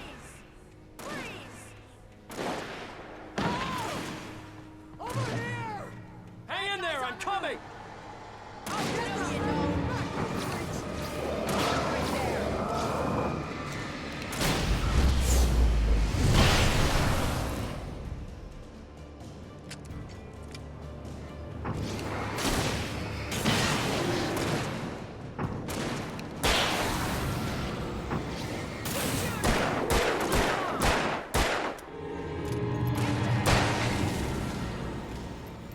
You know when to make an entrance, Wake. We were ready to make like Butch Cassidy and the Sundance Kid. I have a different ending in mind. Yeah, I'm fine. Thanks for asking. I knew you'd be all right. How's that? The Flaming Eye of Mordor? Ah, laugh it up, funny man. Didn't we have somewhere to go? Weaver will meet us at the dam.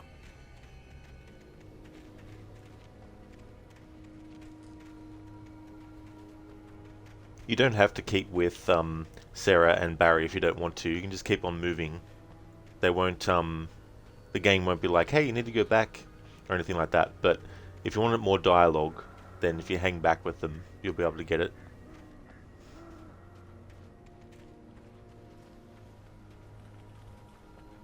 When you spend most of your night running uphill while the crazy bunch of demon hicks try to take your head off with an axe, you know your helicopter crash landed in Night Springs.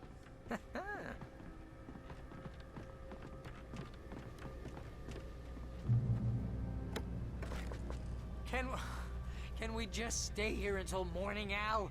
Please? Ooh, I should have kept that gym membership.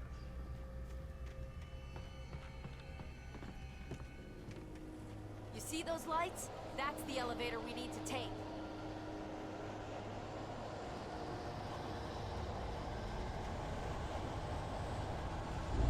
You keep being inside the fight.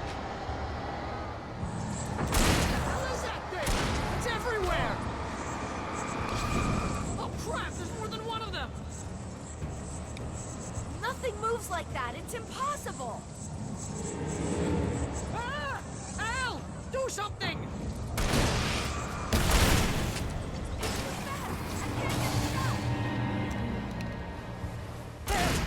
No! There! Al, they're all over the place! Where'd that one go? Was that it? Are we safe? That was... wow. I think we're okay. Hey, Al, I got a bad feeling. Let's keep our eyes open.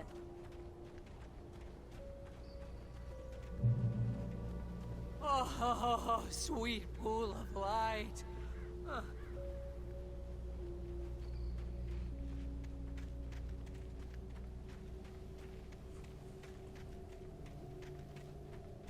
Wake, call the elevator. I'm keeping watch. I think I hear something moving around. If you do decide to go on ahead of Barry and Sarah, they'll automatically teleport to where they are now.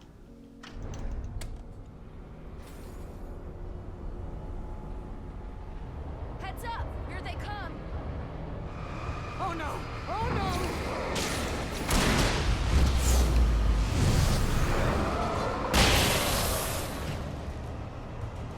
They're coming! We have to hold them off!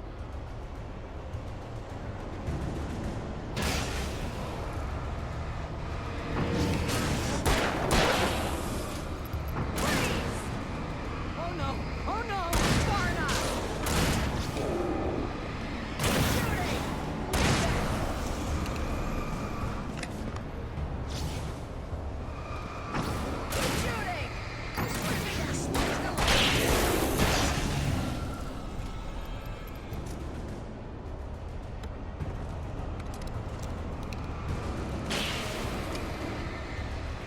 It's almost here, Wake. Just hold on. Far enough.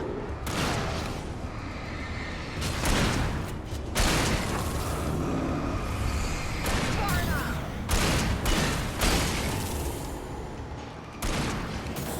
Hitting them. Here! Out! Let's go!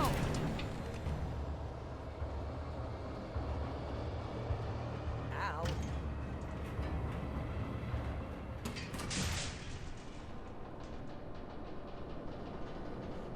We're almost there. There's an entrance into the dam at the top. What's the plan, Wake?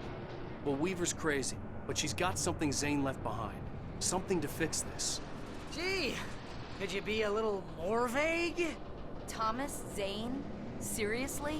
Might as well be Paul Bunyan or Bigfoot. Yeah, well, he was real.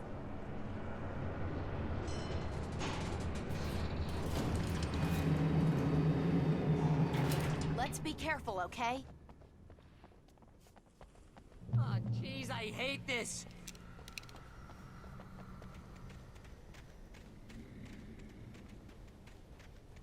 Okay, Wake. There's a button over there that opens the door.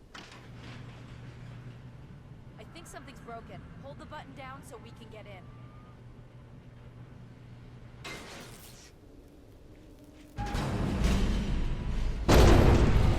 Ow! Ow! Wait! What's going on? We can get to the dam through here. What's happening out there? You guys go ahead and find Weaver. She should be in the dam now. I'll have to make it alone through the top. Okay, Wake. Good luck. Don't get yourself killed. Ow! Please, be careful. I'll take good care of Barry, Wake. You just look after yourself.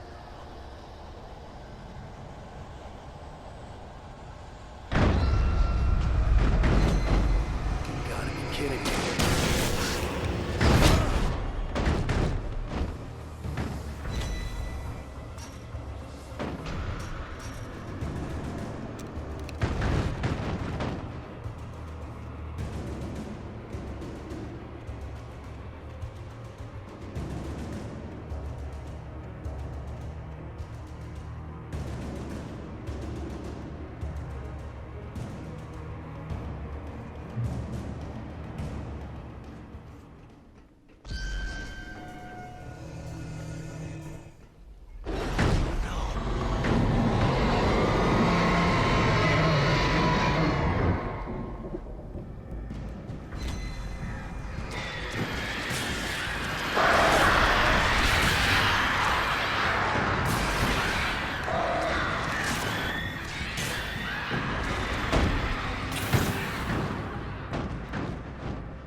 Mission can be a hobby or a job.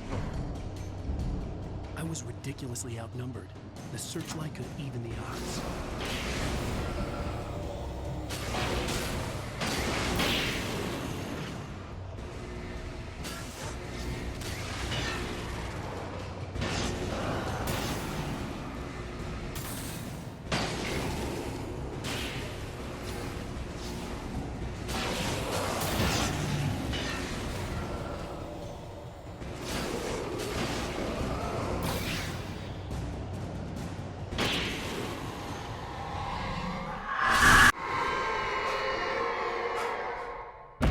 enough.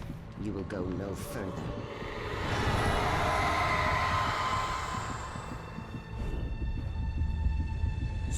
Stop now.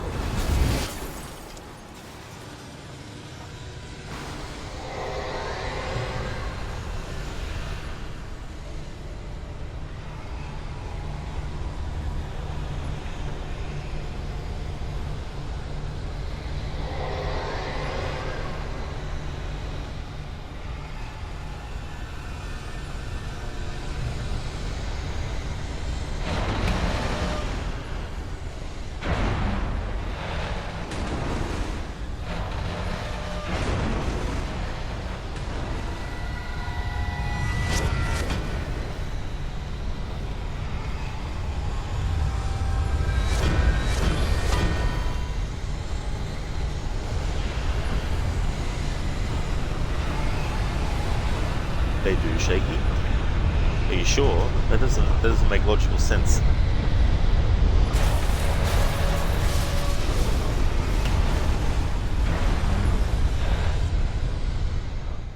I call bullshit on that, and if I was doing a no death challenge, that would not be counted.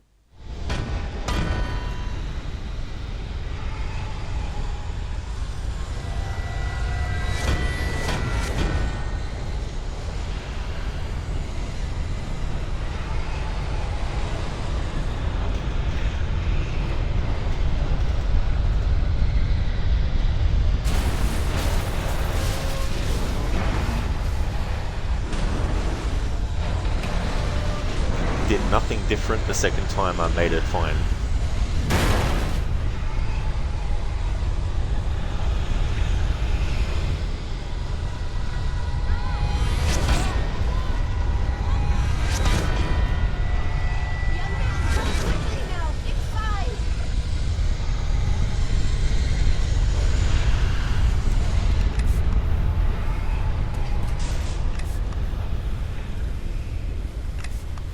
You made it.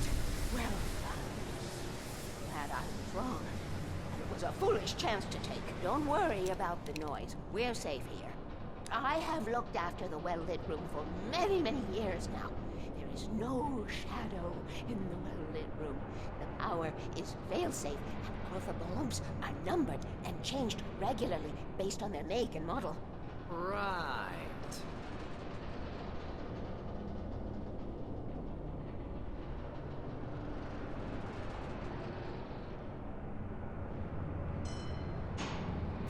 Yeah, Shaky, jump, Alan, jump. Emito. It was active during the Second World War. They operated here back then. They must have built this. Yes, they did. It's my place now. Leap of fail indeed, Emito, yep.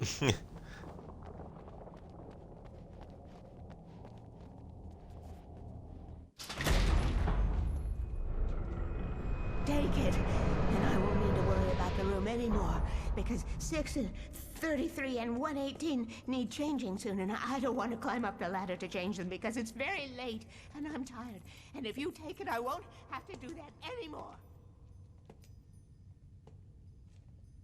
The page was autobiographical, a memory from my childhood.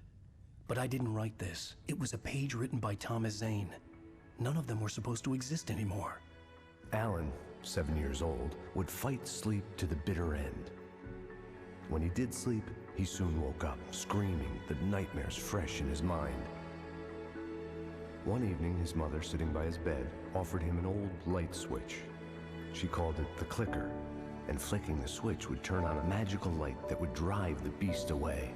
To imbue the talisman with all possible power, she added that it had been given to her by Alan's father. Alan never knew him, and anything of his took on mythical proportions in his mind. With the clicker firmly in his hand, Alan finally slept like a baby. Now, almost 30 years later, Alan thought of this as he stood on the rim of Cauldron Lake, the clicker in his hand. He took a deep breath and jumped. My mind swirled. I'd given the clicker to Alice, yet it was here. Zane had written it into existence in a story I had written. I can get to her now. I can finish this.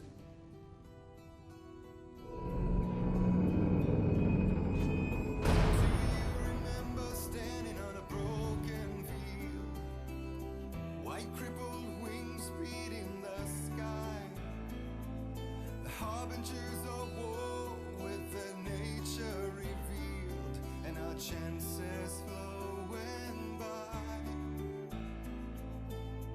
If I can let the memory heal, I will remember you with me on that field. When I thought that I fought this war alone, you were there by my side on the front line. When I thought that I fought without a cause, you gave me a reason to try.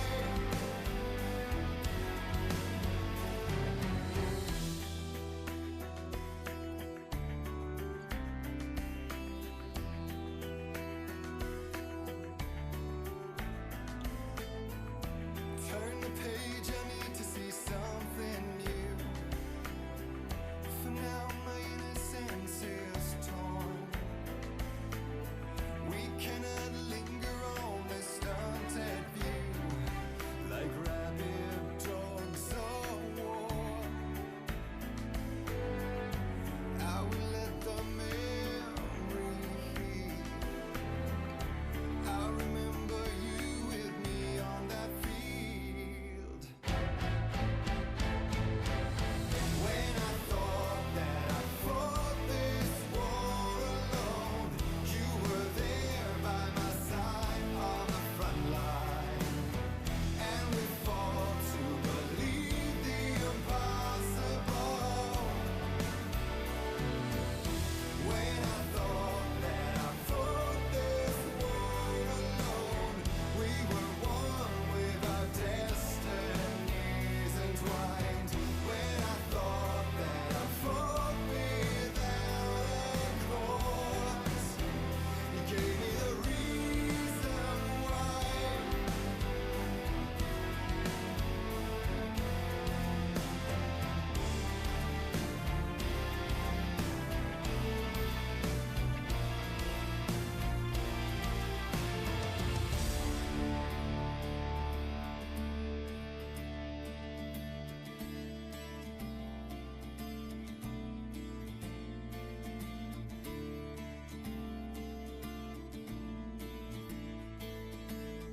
With no one wearing their real face, it's a whiteout of emotion, and I've only got my brittle bones to break the fall. When the love in letters fade, it's like moving in slow motion, and we're already too late if we arrive at all. And then we're caught up in the arms race, an involuntary addiction, and we're shedding every value our mothers thought. So will you please show me your real face? Draw the line in the horizon, 'cause I only need your name to call the reasons why I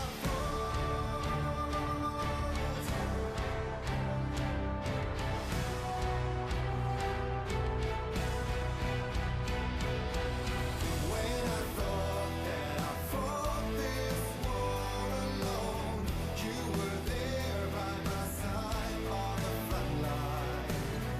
And we fought to believe the impossible.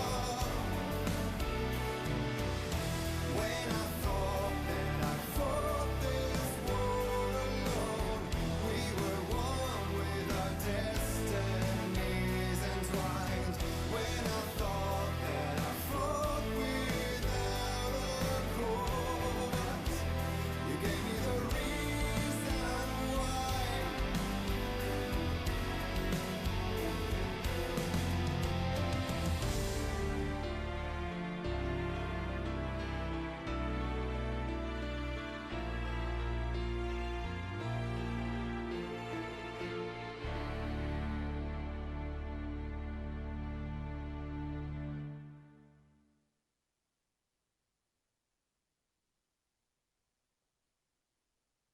Previously on Alan Wake, I wrote a horror story that has come true. Thomas Zane did the same in the 70s. You will go no further. If I continue like the Dark Presence wants me to, the story I'm writing won't save Alice. It's a horror story. No one will survive. You knew Zane! Thomas Zane! You're the Lady of the Light in the song! He left something behind to help me. The clicker. Alan thought of this as he stood on the rim of Cauldron Lake, the clicker in his hand. He took a deep breath and jumped. I can get to her now. I can finish this.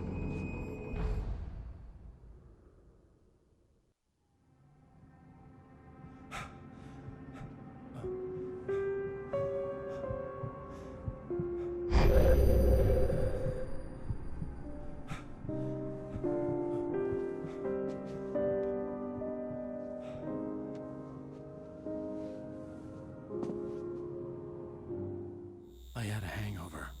My head was about to explode and the light hurt my eyes. I needed my sunglasses and painkillers to dull the pain. In one of my finer moments of self-deception, I swore to quit drinking.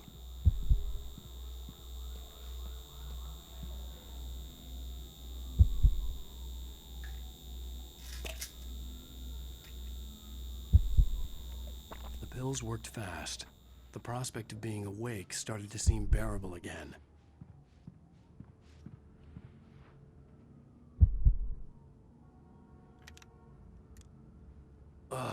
The sunglasses made the world look bearable. Now I could keep my eyes open without feeling like a vampire in the sun.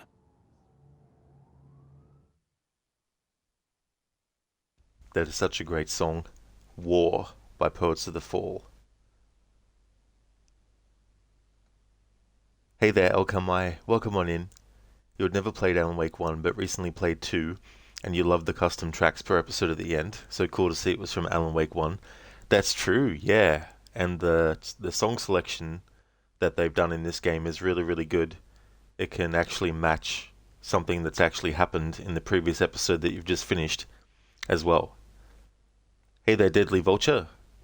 Welcome on in. Thanks for redeeming the Arnie impression. The future is not safe. There is no fate but what we make for ourselves. Thank you for redeeming that as the Arnie impression. Muchly appreciated. How's things going, Alchemy? And how's things going, Deadly Vulture? Hope things are going well. It really is, Shaky. It's such a great song. I like the lyrics in it as well. And I like how with Thomas Zane writing into the story about the clicker and all that kind of stuff. And how, you know, he existed decades ago and he's written something that takes place decades after, and it helps Alan out. I like the theme of that. It's kind of like imagine if you put something in place when you were earlier in your life, and decades later it actually came in handy and basically saved you. Is similar to what's happened with this thing with the clicker as well. I'm glad to hear that you're going good, Deadly. That's awesome. It's soon to be your 3-year anniversary with your girlfriend. Oh, very nice, Deadly. That's cool. I hope that you have a great celebration of your anniversary as well. That's really cool.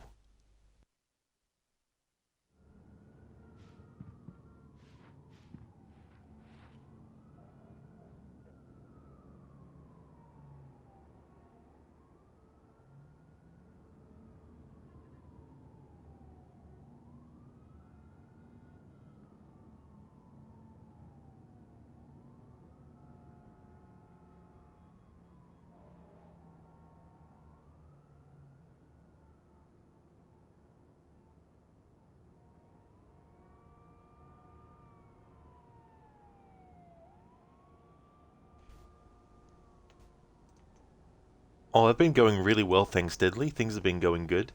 Can't believe the year is almost over, though. Only a few more months, and then boom, all finished.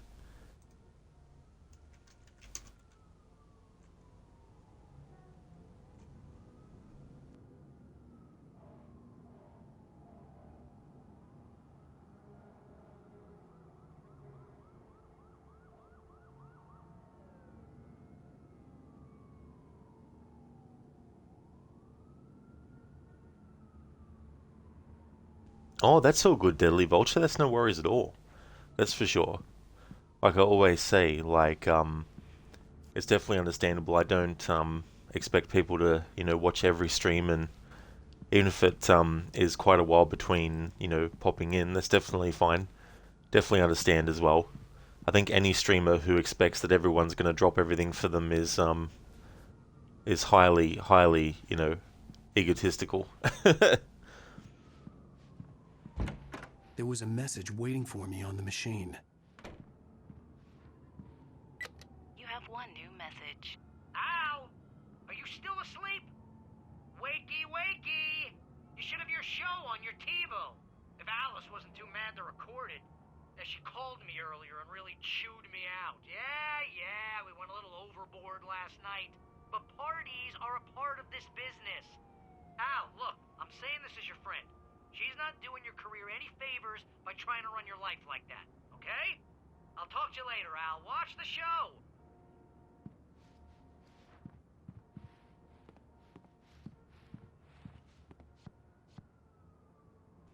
So what we're going to see here is an interview with Alan Wake, and it's a live action video. I'd been a guest on the talk show the previous night, talking about my latest book. The show was supposed to be waiting for me on our TiVo. Yeah, Alan, hold your horses, mate. I'm getting to that. But yeah, there's an interview that Alan does with, I think it's Harry Garrett, the host of the show. In Alan Wake 2, you can actually find a sign for that show backstage. But yeah, the interview is with him, and there's also an appearance by Sam Lake as well. And there's also an appearance by Poets of the Fall in there too. Deadly, Jesus bro, can't hold his horses.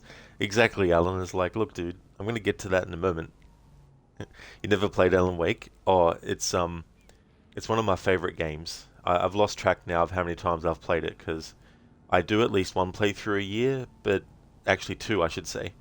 At the start of a year and then in October, but in between that, some years I've done like, 3-4 different playthroughs. I just really, really like it a lot. It's also one of those games where there's a lot of different ways you can play it that sort of help keep it fresh as well. You're not playing any of the games. Oh, that's fair enough. There's definitely a whole lot. Oliver, I got a job interview for my dream job with a perfect salary. What starts your stream? Fuck that job, it's right. Yeah, Oliver, it's like thinking that the world revolves around, like, yeah. There's definitely some streamers I think would think the whole world revolves around them.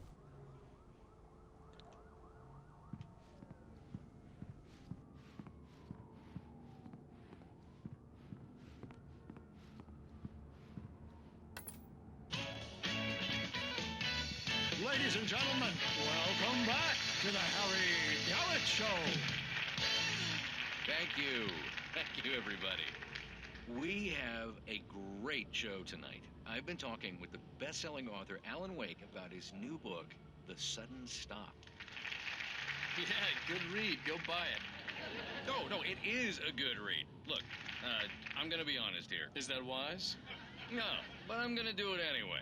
I got people who give me the lowdown on books. I'm a busy guy. But this one, I actually read from cover to cover. I mean, I'm a big fan. Wow, thanks.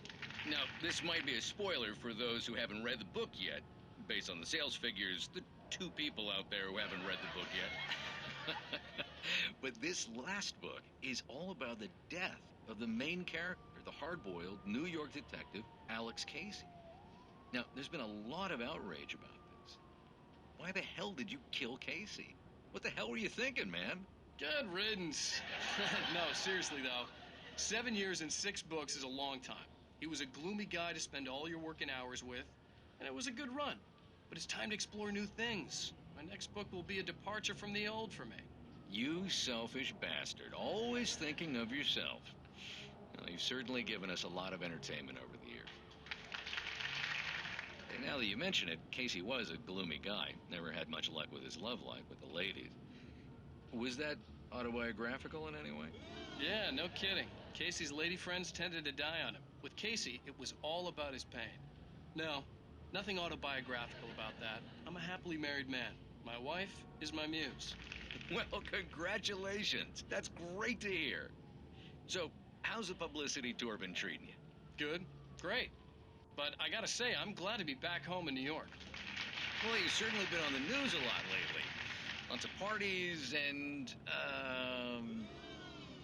you got into a fight with some paparazzi.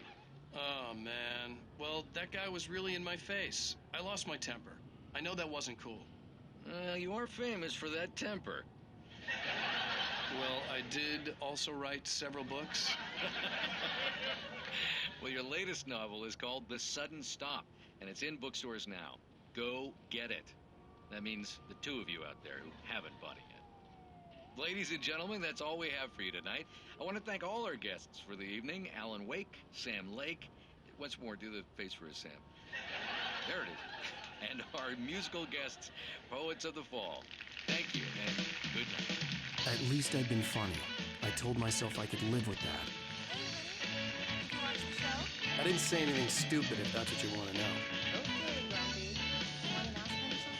Are you going to start with me about drinking now? You know what? I should have followed her advice. But suddenly I was angry, mostly at myself. And she was there, a convenient victim. Deadly summer holiday starts tomorrow. Oh, very nice. That's cool. So I hope you're going to enjoy it as well. Pretty weird question. Do you think you could get you in contact with... I absolutely have no idea who that is. So sorry, can't help you there. It is Deadly, yeah. Yeah, it's the same actor as in 2. Yeah, it's really cool that in all the appearances of Alan Wake, they've always had Ilka Villi be the live-action component of Alan. I'm playing the original Alan Wake, so the face model of the in-game character model is actually different, but in the remaster they made sure to make the in-game character model's face actually Ilka Villi's as well, to keep that consistency going as well. But yeah, in all the appearances, even in like Quantum Break, for example, you can see Alan, and also Alan Wake's American Nightmare as well, which is another game in the series. You can see the same actor play Alan in that too. And I haven't actually played any of those games yet in the Yakuza series. They look really, really fun though, especially some of the later ones that they've come out with. All of the Yakuza played Rod, he owes them money now, that's why he's on the run. The Yakuza. Yeah, definitely not people you would want to mess with, that's for sure.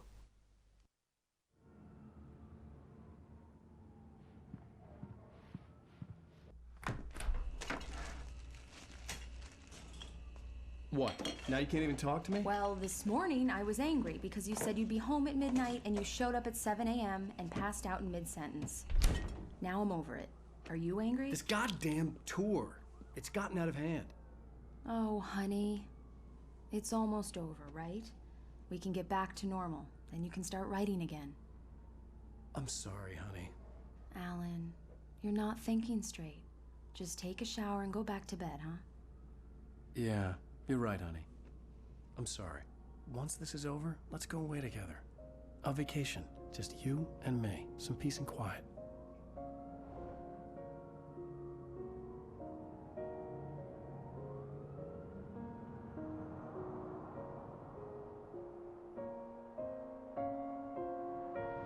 Somehow, the clicker was the key to the cabin. I had to return to Cauldron Lake to save Alice.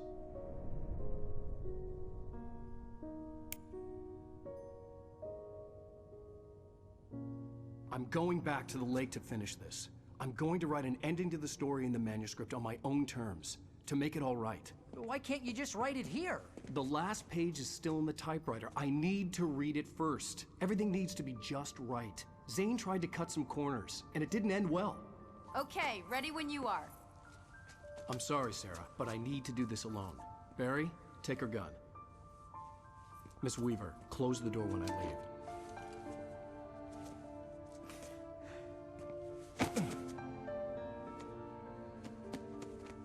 Good luck, Al. See you later.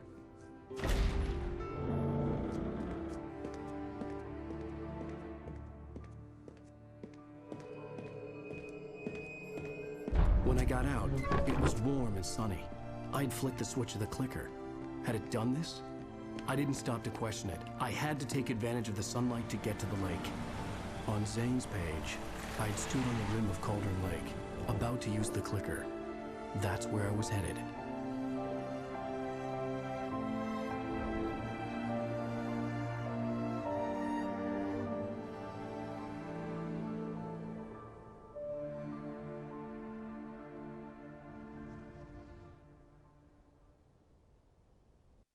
Alone, in daylight, surrounded by the beauty of the Pacific Northwest landscape, it was hard not to let doubt creep in one last time.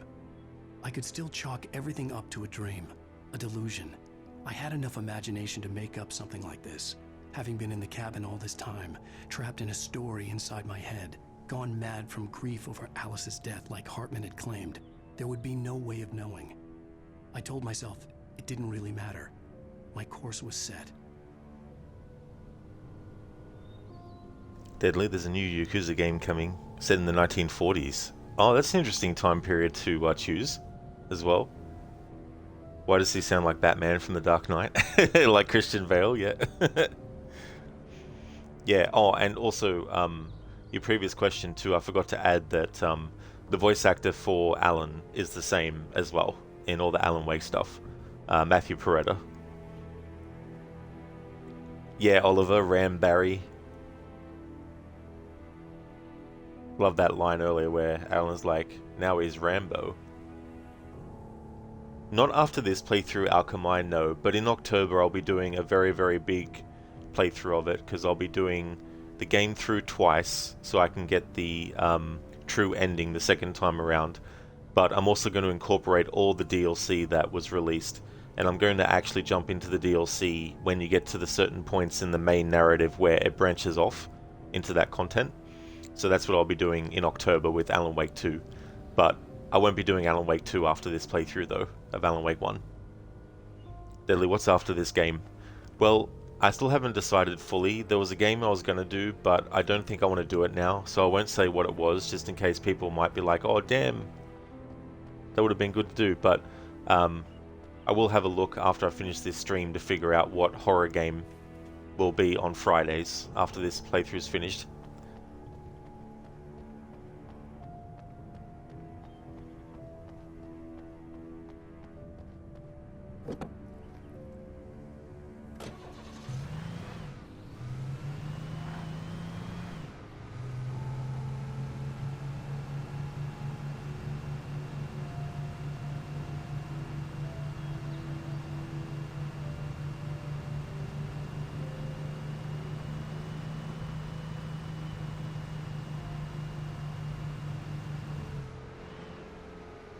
Deadly, going to be playing Fortnite today, and then tomorrow you'll play Spider-Man.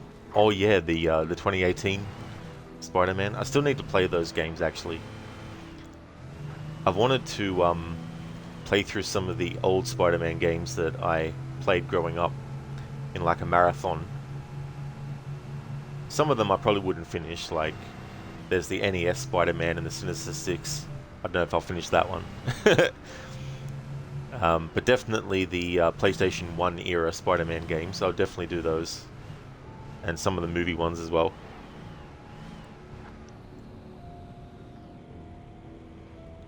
Deadly, technically today's your last day since it's Friday for you. You have the remaster since you played the OG. Oh, very cool, that's good.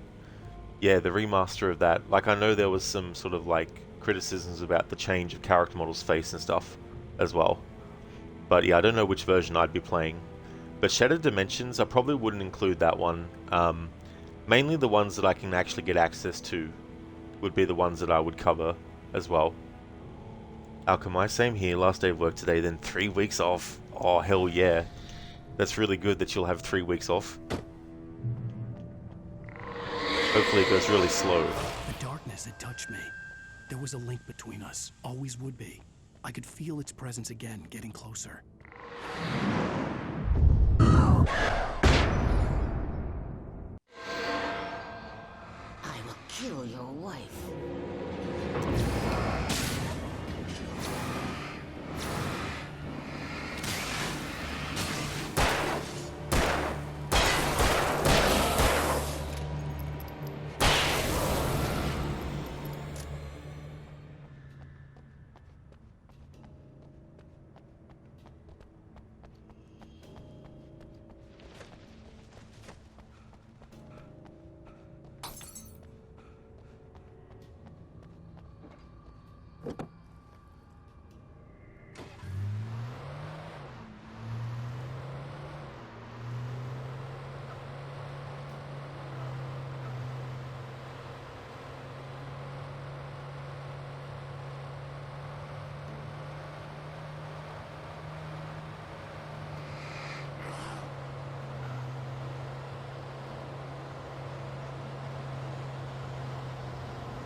Alright, so here we have the Majestic Hotel.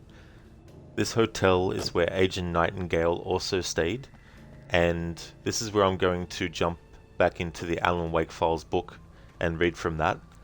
But before I do though, I'll get Alan into the room where Nightingale was and cover his dialogue there and all that kind of stuff. Deadly Vulture, you can get access to Shattered Dimensions and Edge of Time. Oh, that's cool then. Yeah, this would be in the future at some point that I would do it. I don't really have any sort of like plans to do it this year at least, because there's so many things I need to do first before doing those sorts of playthroughs. Yeah, so there's a combination of stuff, Deadly, like there's shadows as well, but basically there's a dark presence and it possesses people. The enemies that you fight are people that have been fully taken over, but there's also some people that are just temporarily used by the dark presence, and even though they are still able to, you know, be themselves and everything, there's still an after effect that happens to them. But yeah, all these enemies that we're fighting, they're the ones that have been completely taken over by the dark presence, but it can also possess objects and make them fly around and all that kind of stuff. Alchemaya Vacay should go slow with the amount of weed you got for it. You'll be like Max Payne slowing time, but with joints. Well, definitely sounds like you got it all planned for your 3 weeks of holiday. Yeah, it's good to have a holiday, you know, when you can. Yeah, Deadly Vulture, even animals. Yeah, like the crows and, like, pretty much anything. It could even possess a tree if it wanted to.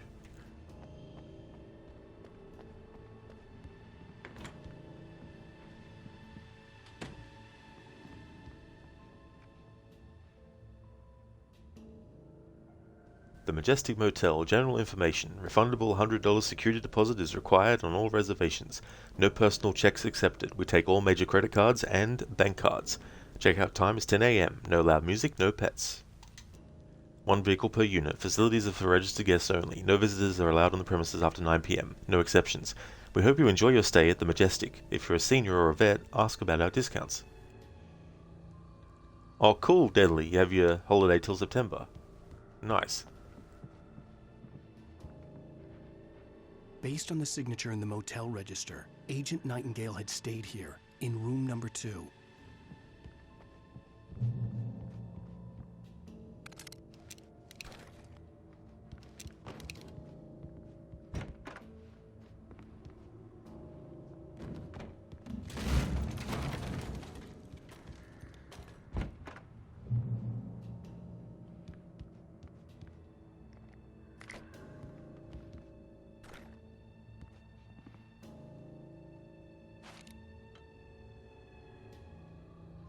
So here we see Nightingale has taken photos of various characters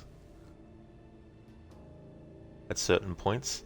A lot of these images are actually in the Alan Wake Files book as well. This had obviously been the room where Agent Nightingale had stayed when he hadn't been busy harassing me.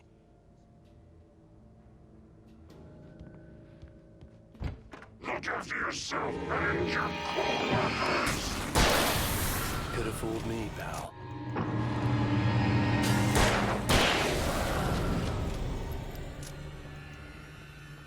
Okay, so I'll wait till I get a checkpoint, so I can then read about Agent Nightingale and all that. After reading what I'm about to read, there will still be a little bit of reading left to do from the Alan Wake Files book, but the final thing I'll read, I'll actually wait till I've finished the game. But the Nightingale stuff, there will be a lot of it, but that'll be the last large chunk of text to read from the Alan Wake Files book. Deadly, that's long. Yeah. And we're almost in August as well, so time has been flying.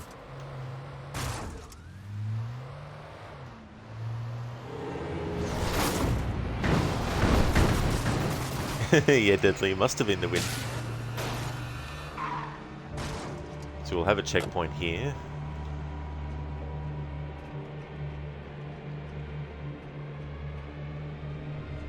What we should have done at this light. Normally after every light source you get one. There we go. Alright, so now I'll go to and have some background stuff on, and I'll just get my place in the Alan Wake Files book, and then read about all the Nightingale stuff that I got left in that book. Oh, well, thank you, Deadly. I'm glad that you enjoy. That's awesome. Thank you so very much for the kind words.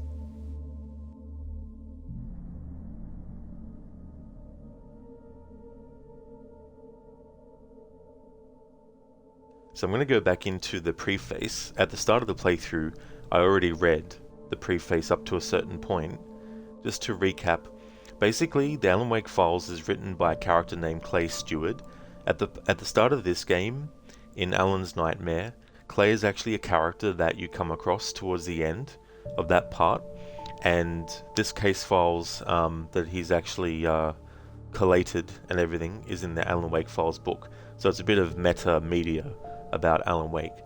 And so basically he's done a preface to the start of the book as well, and I'll just have a look where I need to go up to. Here we go, yeah. So let me see. Alright, I'm going to pick up where he was talking about his check-in at the Majestic Motel. I checked into room 2 at the Majestic Motel. It smelled of stale alcohol and cigarettes with a fair dose of what I now recognize as fear sweat. I had no idea how long I would spend here, but I unpacked my bags, all except for my dream journal. I took my pocket knife from my backpack and drew out the Phillips head, climbed up to the air vent and unscrewed the panel, thinking myself very clever, even though I'd seen this trick in a couple of movies. Alright, so this is where I ended reading the preface in the first stream, so now I'm going to continue on.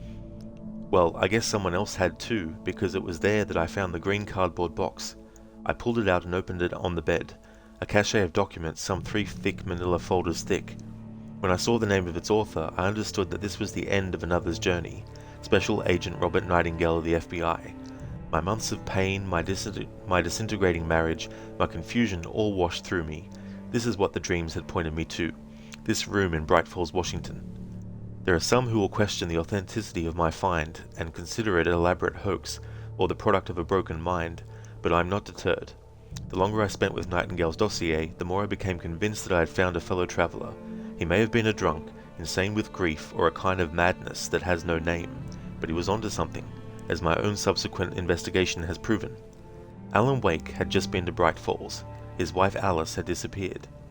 A series of chaotic and unexplained events leading to missing and dead persons, the destruction of buildings, reports of shadow men and monsters, followed soon after. I had arrived at the edge of a great and foreboding secret. I set out from the Majestic the next day to search out the truth for myself. Clay Stewart. So now I'm going to jump into the part of the Alan Wake Files book where we have the Nightingale's field notes and all that kind of stuff. Yeah, Deadly, when the collector's edition came out, and I think also in the Steam version of the game, there was a book that was called the Alan Wake Files, and it's got a lot of extra stuff about characters in the game, but it also has some excerpts from like one of Alan's very first stories that got published as well, so you can read that in it, as well as a chapter from his Alex Casey book, The Sudden Stop, as well. Nightingale's field notes. The handwritten notes found among Agent Nightingale's effects form perhaps the most telling documents in the collection about his internal struggle as he pursued Alan Wake. The mixture of driving forces creates a maelstrom of turbulence inside a man not unlike Wake, trying to hold himself together while pursuing a quixotic goal. The notes are presented here in facsimile form to give readers the same sense of physical texture I found when I discovered them. Here Nightingale inadvertently exposes his tortured ambivalence alongside his dogged determination. These ghosts from his past battle with the demons he meets in his present. As for his future, there seems to be nothing brighter than doubt. It is unclear whether this cache represents the entirety of the notes he took, or simply a portion. They do, however, suggest that Nightingale was at the breaking point, both physically and mentally. Whether the abrupt end of his field notes was the result of sheer exhaustion on the agent's part or another, more nefarious explanation, I am unable to determine.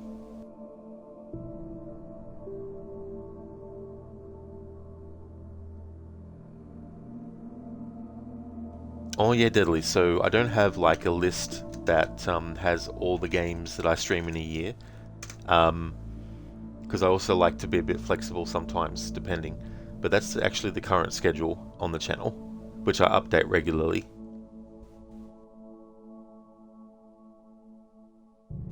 So we have the journal entries of Nightingale now. Day 1, night. Exhausted. Missed the turn-off. Took 2 hours longer than planned. Trees are pretty, but hell, they all look alike. This place really is in the middle of nowhere, and not the exact middle. That would be too easy. Sun's already down, motel stinks, and not even in a good Chicago way. Majestic my ass. Got to check in with the local Johnny Law in the morning. Haven't really grilled the local yokels yet. Don't think the moron at the front desk counts. Wish I had the Bureau's backing. Some official resources would help, but then there'd be a lot of explaining to do, and I've got no better way to burn my free time. Still have a few favors I can call in if I need some heavy lifting. Better this way. Day 2. Johnny Law turns out to be Jane Law, Sheriff Breaker. Comes from cop family, knows diddly squat.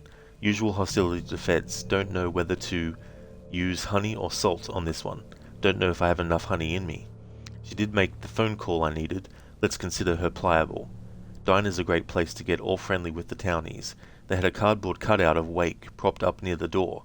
One of the waitresses is supposed to be a big fan. That's definitely a understatement. Oh yeah, cool, Deadly, yeah. I actually read this whole Alan Wake Files book for the 10th anniversary, but I read it in one stream on its own, and I tell you what, my voice after that was wrecked. So when I decided to do it as part of this playthrough, I wanted to change it up and actually wait until certain points in the game, and then jump to the book and read from it, and then bounce back and forth as well. So Clay has a bit of information here where he says, when I talked to Sheriff Breaker later, she revealed a different point of view than the one Agent Nightingale expresses here. She believed their relationship was cordial and cooperative. The hostility he speaks of here may well reveal more about the agent's predisposition than any actual exchange between the two law enforcement officers. Breaker would not comment on the nature of the call she was asked to make, and when I asked her about Agent Nightingale's current whereabouts, she turned around and wished me luck, our interview at an end. So, Nightingale's diary for day 2 continues in the afternoon. How to get to our boy before he hurts anyone? That's the million-dollar question. Do these people know what they're dealing with here? Good God, it's like watching toddlers play with nitro. Interviewed locals at the trailer park. Suspect there's something behind all these dopey country facades. Everybody knows more than they're telling. Or maybe they just don't, which is even scarier. Wake did a number on that waitress. Sweet kid, but can't tell night from day. And then Clay says, when Nightingale refers to our boy, it can only be assumed he means Alan Wake. What is not clear is why Nightingale is so afraid of what Wake might do. Although Wake has a history of erratic behavior, he is not associated with anything that would give an experienced FBI agent concern. Nightingale seems equally unnerved and suspicious of the locals, and more than that, he evidences a genuine fear of an undetermined someone, or something. Based on the license plates, this car had been rented by Alice Wake. It's unknown whether Nightingale's examination of the crash site yielded any leads to her whereabouts, or those of her husband.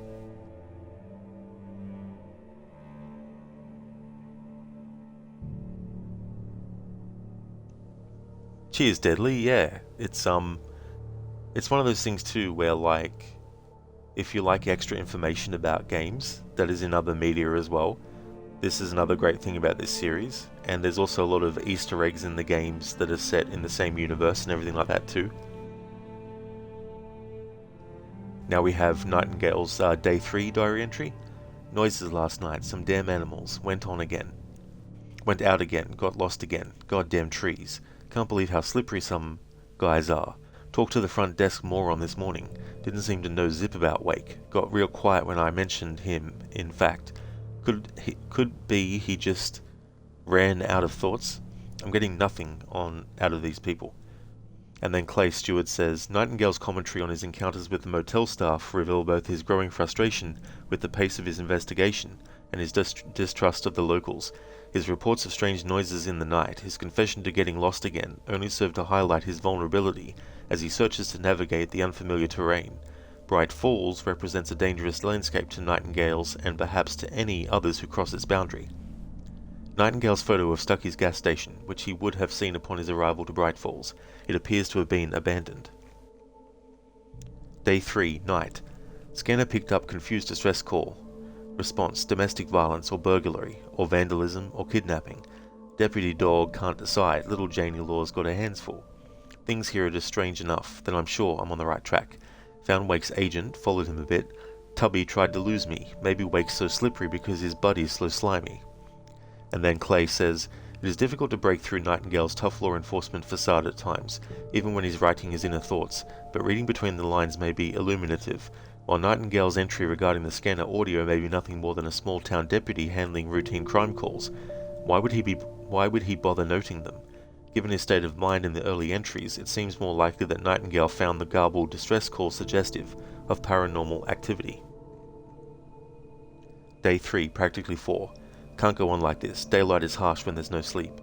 Saw Lady Diogenes with her lamp in broad daylight. I forgot her real name. Got it written somewhere. How to get to Wake? Is someone hiding him? Extremism in the cause of sanity is no vice, whatever it takes. Local head shrinker's name keeps coming up. Hartman. And then Clay says, Nightingale's reference to Lady Diogenes refers to the Greek philosopher who walked around ancient Athens with a lamp during the day for the stated purpose of looking for an honest man. Clearly, he was referring to Cynthia Weaver, a well-known town eccentric, who may have been more prescient about the dangers of darkness than anyone could have predicted. Also of note is the mention of Dr. Emil Hartman, who has been unresponsive to my interview requests. Later notes clearly show Nightingale to be suspicious of Hartman's practice at the Cauldron Lake Lodge.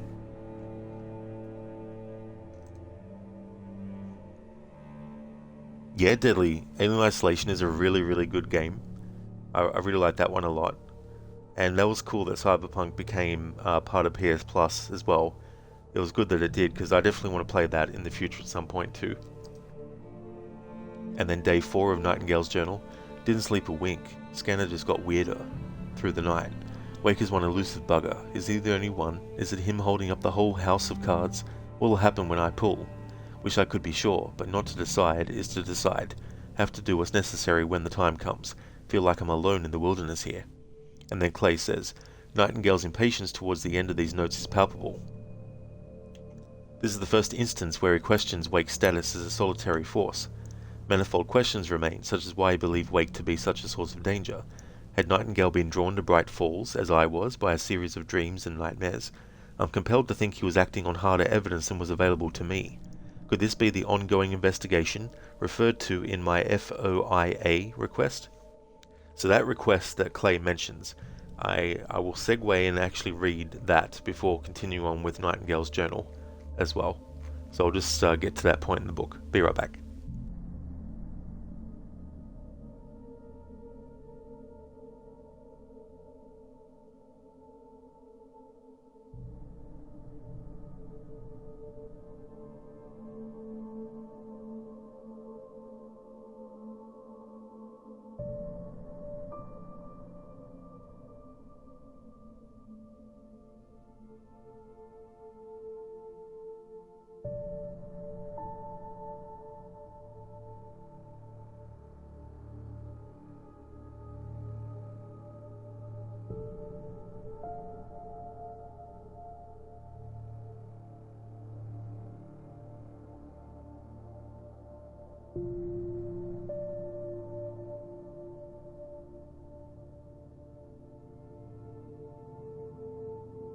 Alright, so I've found the part in the Alan Wake files that refers to the, what was it called? Yeah, so Clay was talking about an FOIA request that was denied. And so I'll read about that denial letter. Alright, U.S. Department of Justice, Federal Bureau of Investigation, Washington, D.C. Mr. Clay Stewart, 25 Station Street, Bright Falls, Washington. Request number FO2655656. Subject, Nightingale, Robert. Dear Mr. Stewart, this is in response to your Freedom of Information Act, FOIA request noted above. We cannot furnish records related to Special Agent Nightingale as they remain classified due to the ongoing investigation of an unrelated matter. I can inform you, however, that Agent Nightingale is no longer employed by the Federal Bureau of Investigation. Over 13 months ago, Agent Nightingale's partner was killed in the line of duty. The trauma related to this event triggered a severe mental breakdown and the subsequent substance abuse problem you refer to in your correspondence. Our records indicate that he ventured to Bright Falls following his discharge from the Bureau, but we have no knowledge of and bear no responsibility for his activities there. Furthermore, we have no files relating to shadow men, lake creatures, ravenous crows, or any other of the bizarre supernatural fauna you describe. Bob Nightingale was a solid and dependable agent who was not able to overcome his tragic circumstances. His current whereabouts remain unknown. Sincerely yours, Pablo Rivera Diaz, Section Chief, Record Information, Dissemination Section, Records Management Division. And then Clay says, while my FOIA request did confirm the Nightingale was not on official business, one can only wonder what the ongoing investigation of an unrelated matter refers to.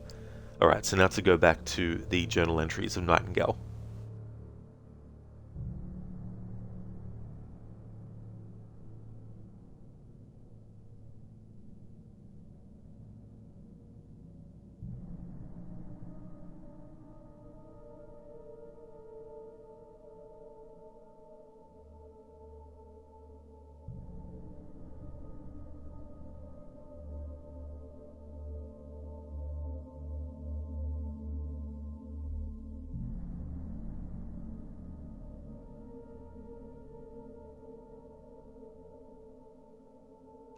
Hey there, Zereth. Welcome on in. Ancient leeches from the Old Kingdom. I have deadly, yeah. I always have a drink with me when I'm streaming. Day 4, afternoon. A partner isn't like a co-worker or a friend or even a brother. He's your guardian, your keeper, your other wife. He keeps you on the dead straight, calls you on everything the others let slide, and he has your back when the shooting starts. That's where I failed Finn. I owe it to him to keep going even when everything's gone dark. When the craziness back east started, he couldn't explain it either. That's when he needed me most, but I blew it. I have to make it right. And then Clay says, this is a rarity, one of the few instances where Nightingale reveals his heart and consequently some objective information about his motivations. That he lost a partner in the line of duty has been confirmed by my investigation, but the circumstances around that loss remain murky indeed. Clearly, he holds himself responsible in some fundamental way. Had Nightingale witnessed similar events before? How did these experiences transform him? Again, all we have is supposition and conjecture. Despite hours of scrutiny, I've been unable to determine why Agent Nightingale chose to record this somber moment. Then he goes back to his diary. Day 4, night. Hartman seems to be the big man on campus, very protective of his patients. Skimmed through his self-help book. What a load. He's got a sweet little racket going on at the lodge. Gut tells me he's involved in all this somehow. Going for a drive, can't think in here. Am I going down like Finn? Not if I shoot first. Night, much later. Sounds are getting weirder all the time. Something happening just out of town. Out by some farm. Flashes of light. Flashes of light too. Could be kids with firecrackers getting edgy and starting a barn fire. Probably ought to get some batteries for this stupid flashlight if there's time. Will I have it in me to do what's necessary when the time comes? Okay, so that's the last of Nightingale's diary entries. As for what's left for me to read in the Alan Wake files, what I want to read as the last final thing will be related to the end of the game, or rather, it'll be fitting to actually read it after the game is finished. Just want to double check though, there's a section on manuscript pages, and I think there might have been one that I wanted to save for some future part of the playthrough, but I can't remember now what I originally intended that part to be, so I just want to double check and make sure that I haven't already covered all of these different ones. Be right back.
Alright, so there's 2 manuscript pages. I'm not sure if I've actually read them or not yet, so just to cover my bases, I'll read them again now, or for the first time now, whichever the case may be. Alright, so there was a page found near the abandoned cabin in the woods north of Cauldron Lake. Bill rocked on the porch of his cabin as the last of the light faded, listening to his stomach growl. When his little brother disappeared 26 years ago, at least Bill got dinner. Oh sure, folks had traded tales of screams in the night and nothing but a smear of blood left behind. And poor Timmy this and poor Timmy that, but Bill had insisted the brat must have gotten lost or fallen down a well. Timmy was always careless, always sticking his nose in places it didn't belong. Clara was the same way, Bill's wife. Clara never liked the cabin, always worried about being so far from other folks, always seeing things in the trees, always asking him dumb questions. Now, Clara had disappeared too, snatched away an hour ago, leaving a pan of meatloaf fixings on the table. The night deepened, but Bill maintained the same unhurried rocking. He liked the gathering darkness, the way the shadows piled up on each other. All these years and he never missed his little brother, and he wouldn't miss Clara either. He would miss her meatloaf though. And then one that was found in a ditch alongside Route 21B. If Donnie Ray thought Darlene was going to fall for that "I run out of gas" nonsense, he had another thing coming. She had slammed the door of his 4x4 so hard it about cracked the window. She didn't care. Donnie Ray did though, running after her, yelling who did she think she was. Darlene knew who she was. She was the one saying, above it, she was the one saying "shove it" to Donnie Ray, which was why she lay hunkered down in the weeds listening to the crickets while Donnie Ray thrashed around in the darkness, bellowing about what he was going to do to her when he found her. Crickets got real quiet, but Donnie Ray didn't notice. Darkness boiled up from the trees, and he didn't notice that either, not even when it rolled right towards him. Heart pounding, Darlene eased towards the road and started walking quickly back to town. She promised herself she wouldn't run, wouldn't panic, wouldn't... And then the rest of the image is actually blurred. But I think I actually read that in an earlier part of the playthrough. But in any case, the only thing that's left to read now is actually the afterword that Clay writes at the end of the Alan Wake the afterword that Clay writes at the end of the Alan Wake Files book. So when I actually finish the main story, I'm going to go and read that final part of Alan Wake Files. And meet ancient Alan from the Old Kingdom. Very ancient. Oliver, alright mate, you off to the gym? Gonna go beat out the dark presence from the iron? No problem at all. Oliver, thank you for being here, dude. I really hope that you have a great gym session. Hope it all goes well. Definitely catch you again soon. Also, be right back.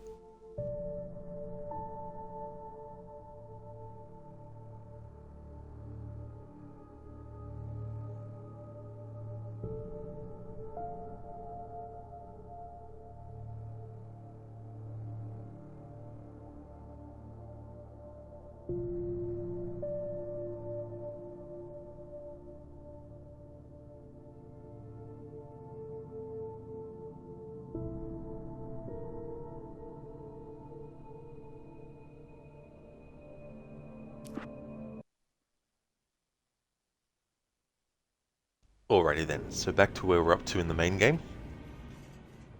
We just visited the Majestic Motel, which is where Agent Nightingale where Agent Nightingale stayed, and then I read the stuff related to that in the Alan Wake Files, so now let's continue on.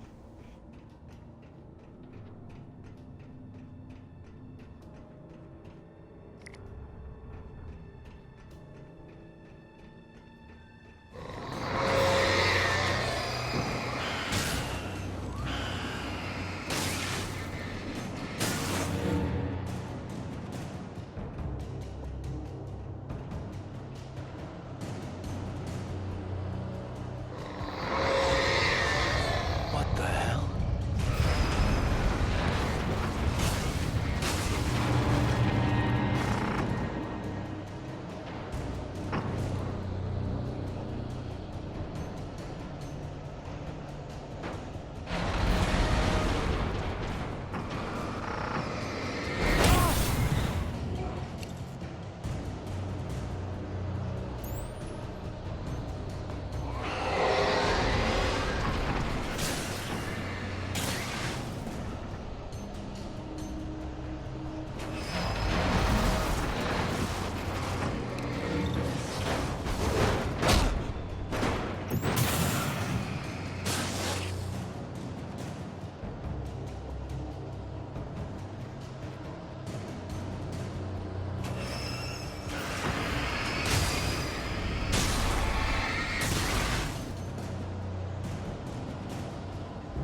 Exactly, Zereth.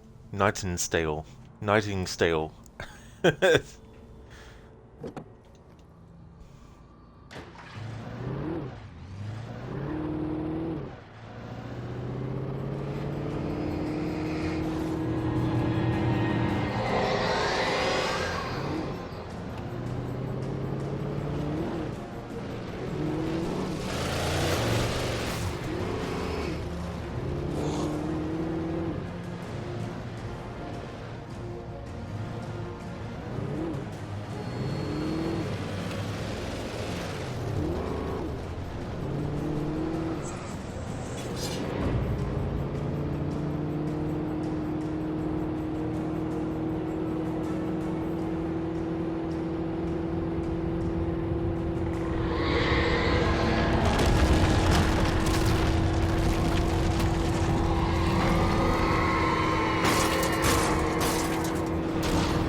had to get the container out of my way. There had to be a way to power up the container lift.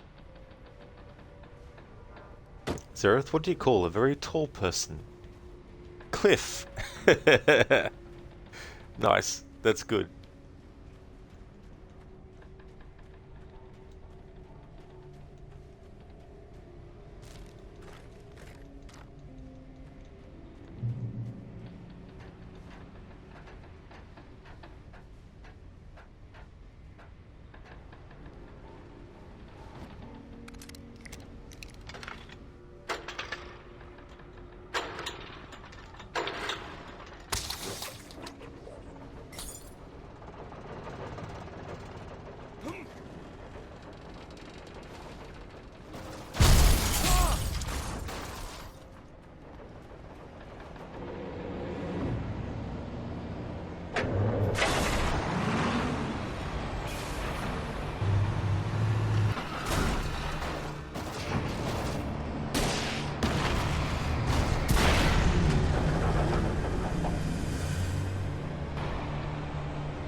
When I told Barry my plan back in the well-lit room, I'd acted as if I knew what I was doing.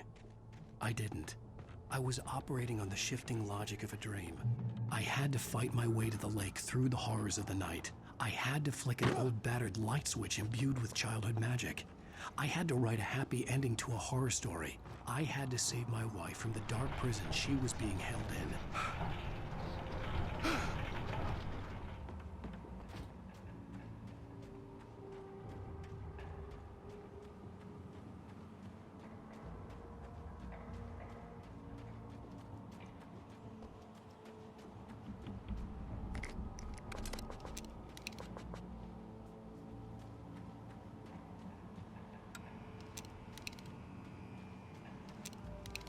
I will never give her to you.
Consider that a divorce.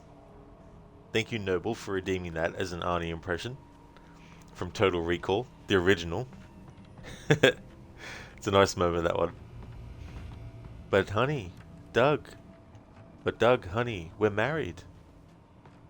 Then shoots her in the head and is like, consider that a divorce. Deadly, your English class is going to be fun today. You're going to be watching a movie about Macbeth. Oh, that's actually a story I don't think I've seen. Like, I've heard about it, of course, but I don't think I've actually seen a performance of it. Like, whether it... Definitely not live, but I don't know if I've even seen a movie about it. Maybe I've seen clips from it, from a movie about it.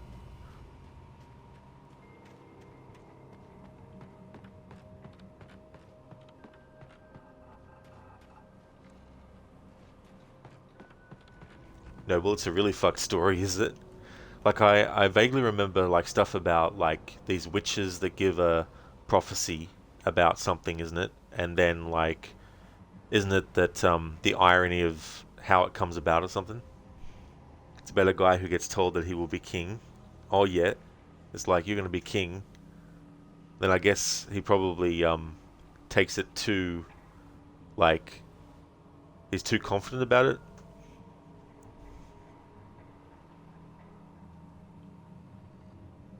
Is this a dagger I see before me? Thanks for redeeming that, Zereth, as a Bane impression. Most likely from Macbeth, I'm gathering.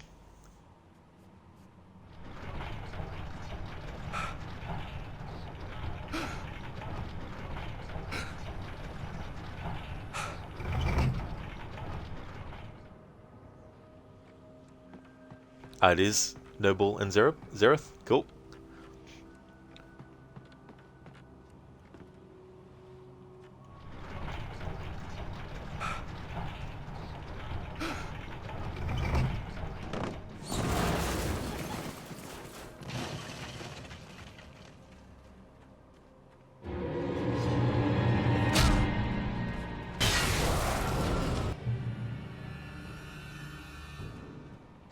Noble, they even made a modern day Macbeth. Oh yeah, like said in modern times. It's the last day, so you're excited. I don't blame you. Like, the last day of certain things can definitely be great, you know. There can be some things where it's a shame that it's the last day for something, but there can also be times where it's like, yep, final day. I can see Mirror Peak in the distance. That's where Cauldron Lake was.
You like Romeo and Juliet as well, Noble? Oh yeah.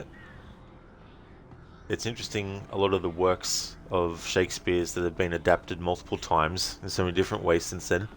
Oh, that's cool, Deadly, that it's actually available on YouTube. Yeah, sometimes I like to check out YouTube for their free movies. I mean, there's ads, but there's some movies too that can be surprising. They've made it a free with ads movie too. Like, you would think it would just be like low budget independent movie stuff, but there's been some major movies that ended up becoming free to watch on YouTube.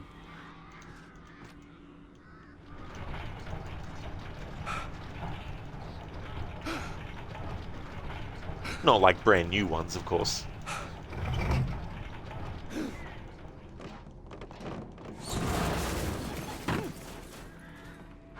Deadly, why did he jump? Not too sure, actually. I wasn't paying attention for a split second.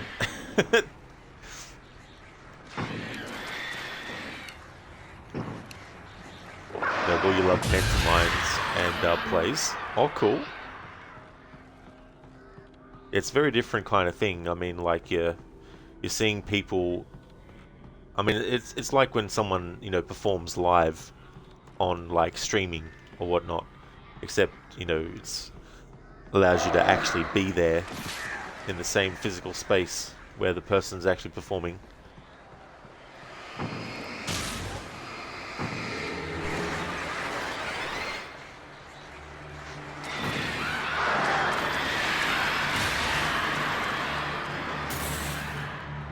Like, I could definitely see them doing like a musical of Alan Wake, and it'd be really cool if they had like all the actors from not only the Alan Wake games but also Control be in it too. I mean, we pretty much get musicals with the series with Alan Wake 2, but I mean, like, it wouldn't be a stretch for them to do something like that in the future. No, we always wanted to see the anime stage plays. Oh, so some people have done that, have they? That's interesting.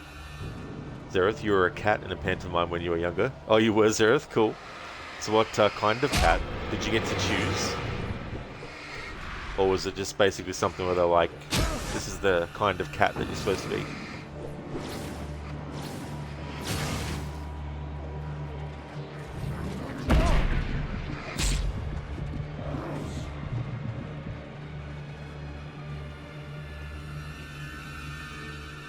Deadly, you found where you can watch Superman. Oh, cool. Yeah, the new one came out recently, didn't it? Zereth, nah, just a cat. Oh, okay, so just a cat. Oh, that's fair enough, though. No, well, he's behind you. No, he's not. Yes, he is. With this game, you never actually know sometimes. Deadly, you can watch it on your laptop. Oh, that's cool.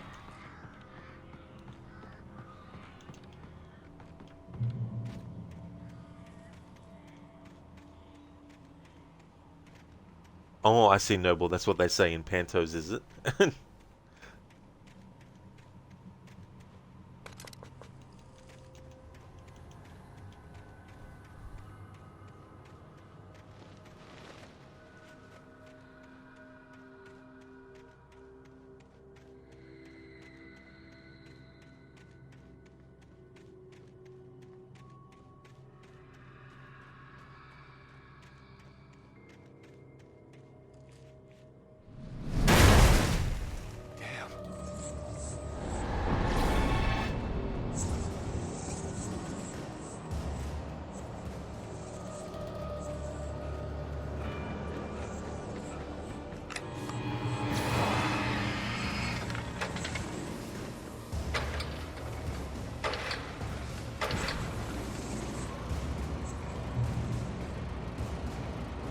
Noble, like, it's one of the gimmicks.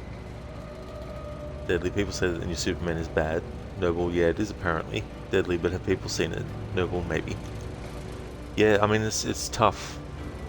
Because it's a character that's been around for literally, you know, decades, and there's been so many different movies and different approaches and, you know, all that kind of stuff as well. Zereth, Scooby Snacks. Indeed. Noble, you mean most people just watch Angry Joe for an opinion? Yeah, I mean, I've seen a lot of his stuff. But like anyone, I think that, you know, you shouldn't put people on a pedestal. Like, you should still seek out other people's, you know, views and opinions and stuff. Deadly Scooby Snacks, you want some? Hopefully they would be delicious.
No, but we want to get like their input on it too. Oh, that's understandable as well.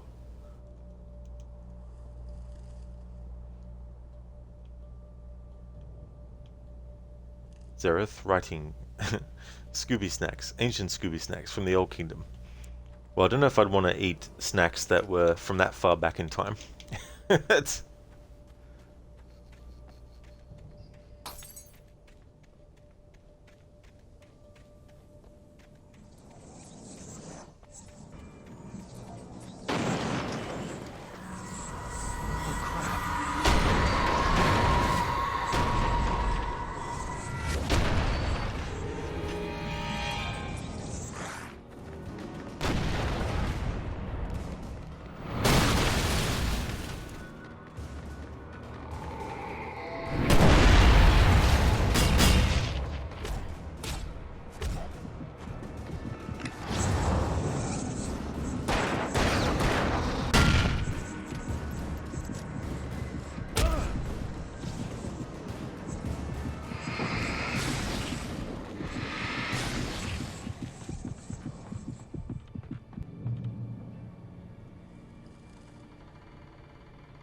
No, but we love the OG Scooby-Doo cartoon. It's so cheesy.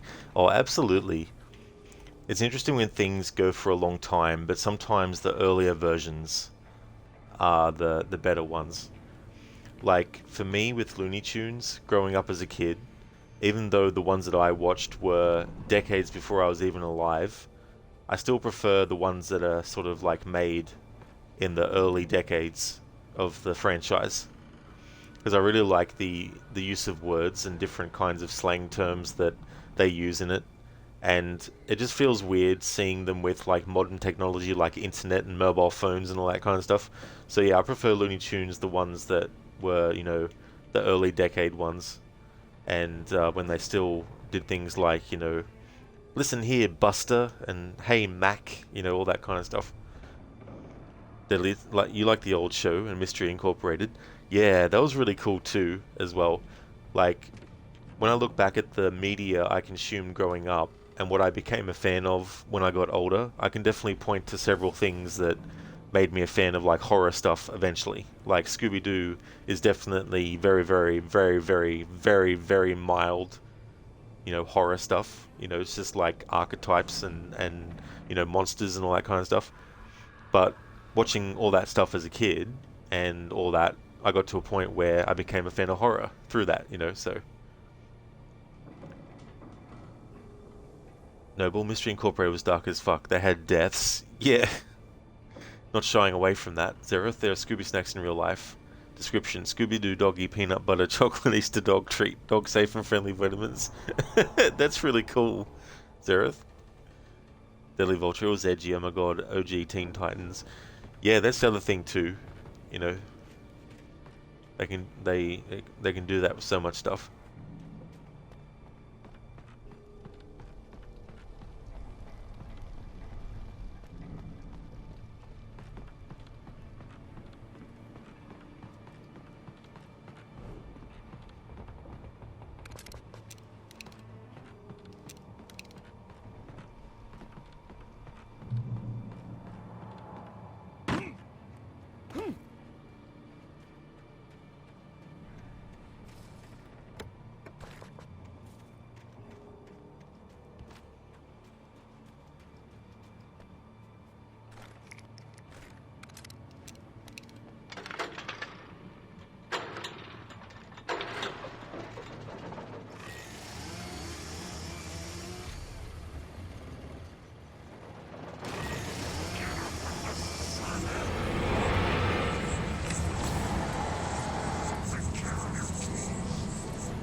Oh, was it Noble?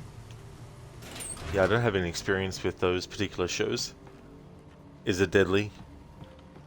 I guess it's a different variation on it.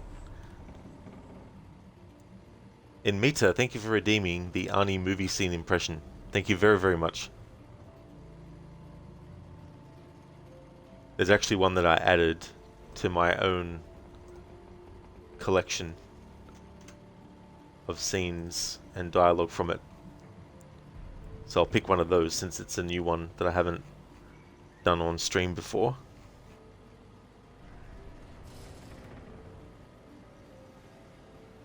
Okay, so this is from Commando. Any carry-on luggage? Just him. Open your mouth again, and I'll nail it shut. You must fasten your seatbelt, sir. Thank you. Can I have a blanket and a pillow, please? Sure. There you go. Thank you. Excuse me. How long is the flight? We land in Valverde in exactly 11 hours. Thank you. And do me a favor. Don't disturb my friend. He's dead tired. Sir, during takeoff you must remain seated. I'm airsick. There we go. Thank you for redeeming that. So that's from Commando. It's the part where he gets put on the plane and he's with the guy who's supposed to make sure he stays on the plane. And he pretends that he's getting his pillow and everything set, and he does a big elbow move and knocks the guy out and then grabs his neck and then breaks it. Thank you, Zereth, for redeeming the Remedy Games quote. All the Max Payne belongs to you. Well, I'm not going to quote everything of Max Payne, so I'll just pick out something. It is in Mita, it really is. It's such an iconic scene. I just love it. It's like, yeah, such a classic.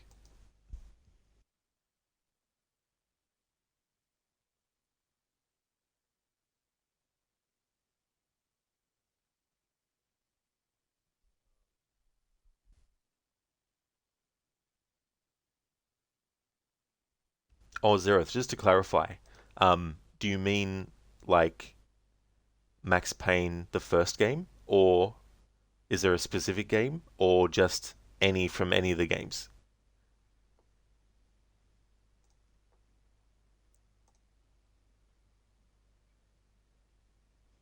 Yeah, that's another funny quote, Noble, as well, from Jingle All the Way.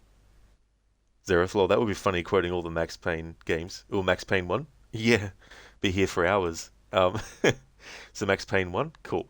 Definitely can do.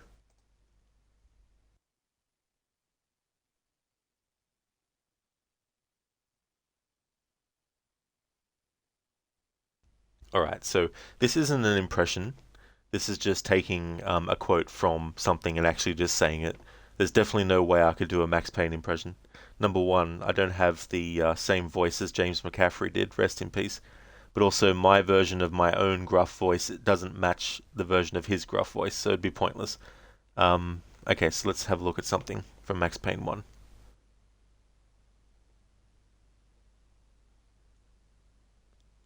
There was something disturbingly familiar about the note on the desk. The handwriting was all pretty curves. You're in a computer game, Max. The truth was like a green crack through my brain. Weapon statistics floating in the air, glimpsed out of the corner of my eye. The repetitious act of shooting, time slowing down to show off my moves. The paranoid feeling of someone controlling my every step. I was in a computer game. Funny as hell. It was the most horrible thing I could think of. There we go, Zereth. Thanks for redeeming that. That's right, Noble, yeah. Yeah, the son in Jingle All the Way, Jake Lloyd, played Anakin in The Phantom Menace. That's true. I think he has a brother or something that acts as well. I think his brother was in Big Daddy with Adam Sandler.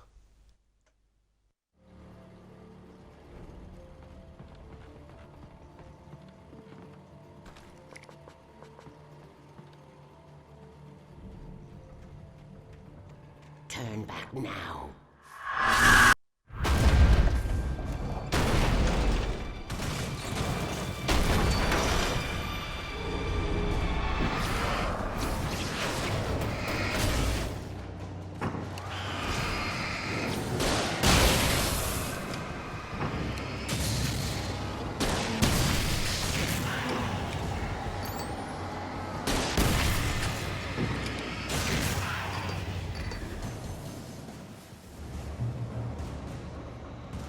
as you're told.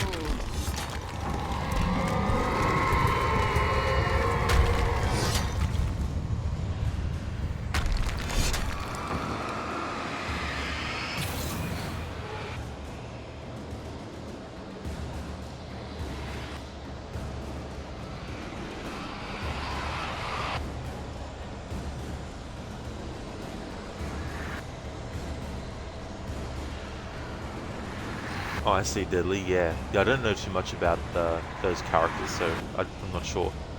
Azereth, do you think he was in a computer game? Maybe. I mean, isn't Max Payne that documentary about that real person named Max Payne, Zereth? What do you mean it's a video game? And Mita, you actually need to watch Commando again. You never watched it in full, only some scenes. Oh, very nice, dude, absolutely. Yeah, it's been a long time since I watched it. Growing up, my uncle had a version he recorded off of television onto VHS, so it was missing a lot of scenes and swearing and all that kind of stuff. So that's the version I watched a lot growing up as a kid. But when I finally watched the movie again, but got the DVD, I was like, oh, this is so cool. I'm finally seeing the movie without all the TV edits put in.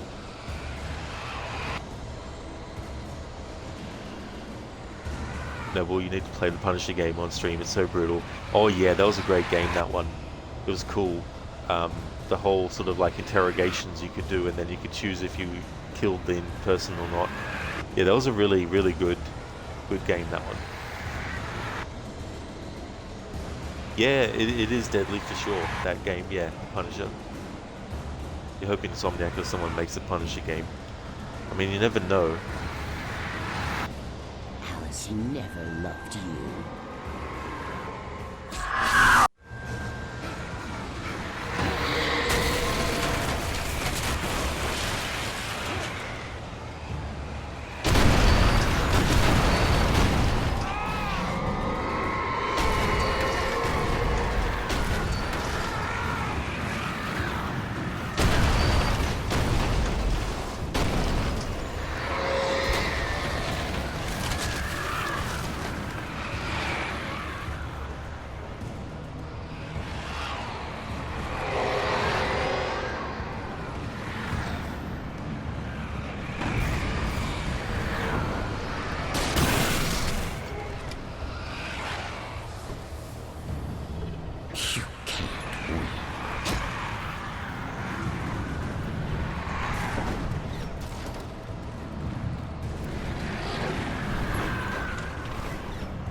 That's what I get for thinking it was clear that second time around.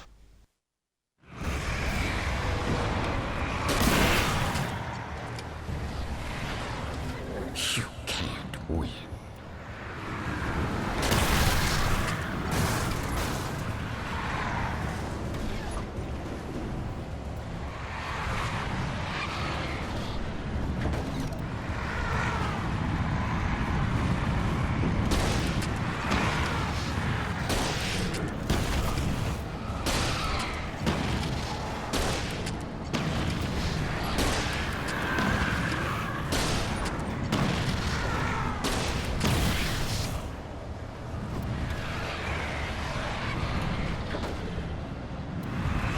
You will fail.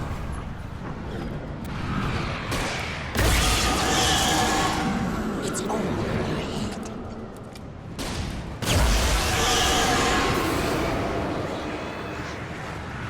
You're making this up.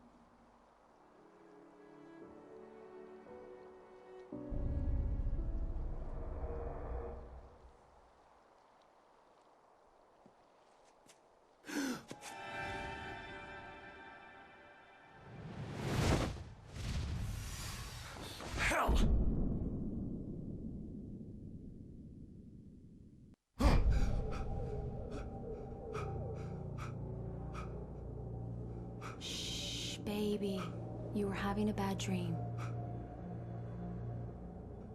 It was just another nightmare. No. Everything's fine. You're home. It wasn't a dream. Everything's fine. Turn the lights on. Turn the lights on! Shh, baby. The power's out. There's no light. Come back to bed and I'll make you forget all about your fear of the dark. My fear? It's your fear. Why aren't you afraid? You're not Alice. Turn the lights on now. Where's the clicker? What did you do with it? Alan, honey, you're still 1 foot in a dream. You're not making any sense. Come back to bed.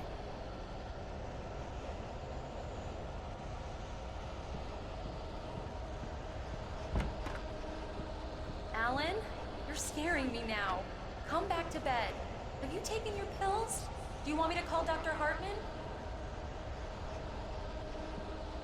I read your manuscript. It's brilliant. Departure is your best work yet. You're a genius. I'm so proud of you. Come back to bed. We'll talk more about it in the morning.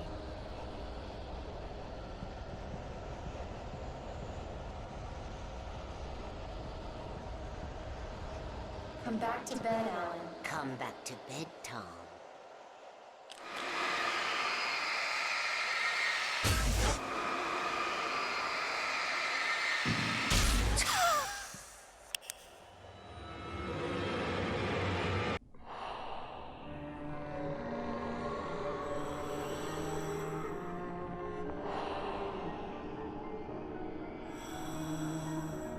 You must find your way to the cabin. It stands in your way. It won't let you pass. It has no heart. It's filled with darkness. You must fill its heart with light.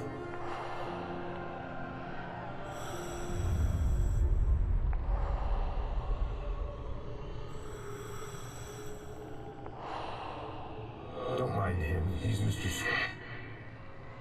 Your friends will meet him when you're gone. This is the ritual to lead you on. Your friends will meet him when you're gone. Use the clicker.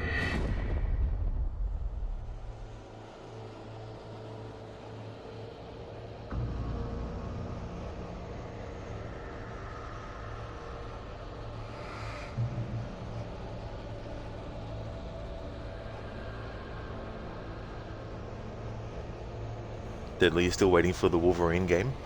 Wasn't that cancelled or something?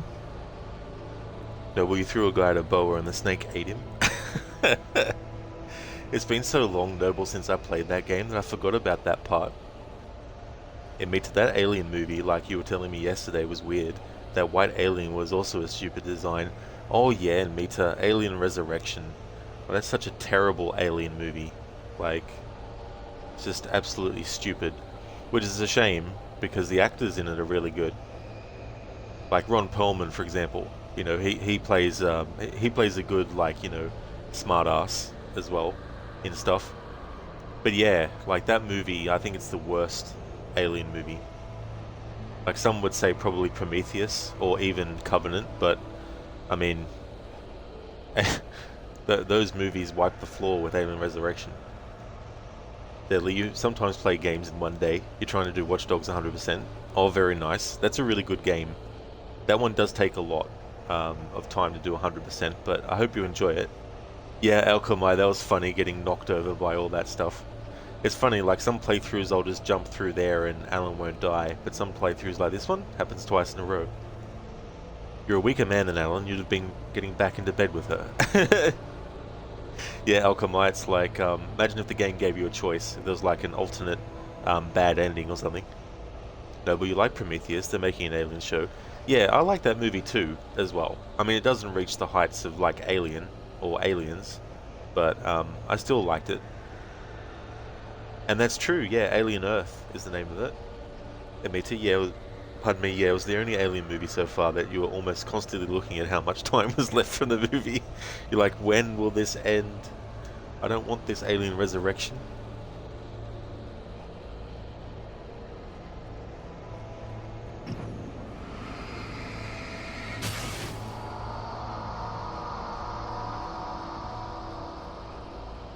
I'm leaving you. What? I'm leaving you, Alan. I met someone. I'm in love with someone else. Alice? No, what do you say? You can't. You don't love me. How could you when you don't even love yourself? All you do is torture yourself with work you can't do anymore. No, I love you more than anything in the world. You're my muse. I'm not. Who are you? What have you done with my Alice? Alan? What are you doing? Put the light back on. What are you doing, Alan? Stop! Put the light back on! It wasn't true. Nothing like that had ever happened. Yeah, Noble. Yeah, that's a really good movie about an alien. Yeah.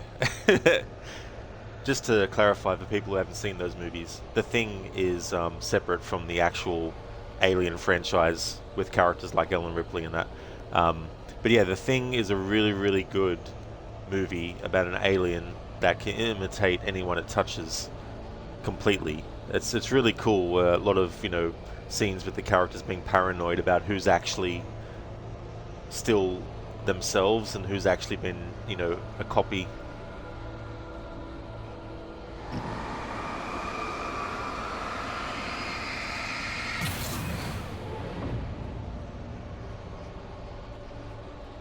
You're not my Barbara. Tom, let me go. I promise to be good. Please, untie me, you naughty boy. I will help you write your masterpiece. I will love you forever. No, you're not Barbara Jagger. I made a terrible mistake. I should have never written you back. You came back wrong. Your heart is filled with darkness. Put that knife away, Thomas.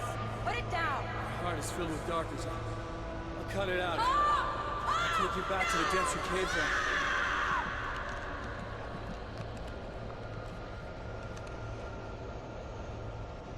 Filled with darkness. Yeah, that's true, Noble.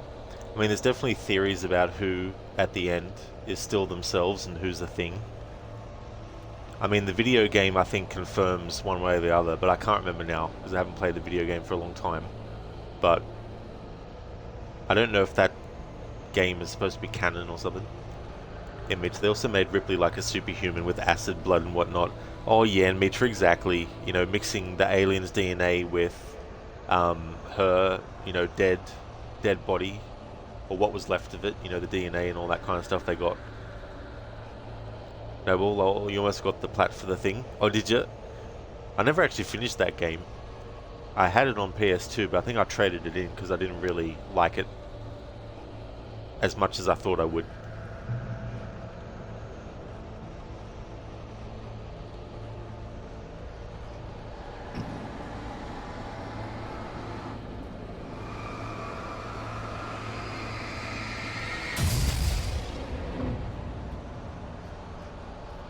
Exactly, Amita. That's true. They made a clone of her. That scene, though, where they show all the failed clones and her reaction, I mean, that's probably the best, most serious part of the movie, I would say. No, well, no, it's not really a good game. It's meh. Yeah, I got up to the final boss and everything, and then I was just like, fuck this game. Never came back to it. Maybe I'll play the remaster in the future, but I'm not too sure. Hey there, Lucinda. Good morning. Yeah, we're definitely finishing Alan Wake. All I need to do is finish off Barbara Yaga here and then read the final thing from the Alan Wake files, and then boom, done. How's your morning going? That was in Mitra, it really was, that part. But that'd be so creepy. Imagine seeing like all different clones of yourself, but some half done and others yeah. Get away from me, you hag! Where am I? Let me go! Alice, I'm coming! Your husband refused to do as he was told. All he had to do was write what I wanted him to write. Now it's too late. It's his fault. You'll stay here forever.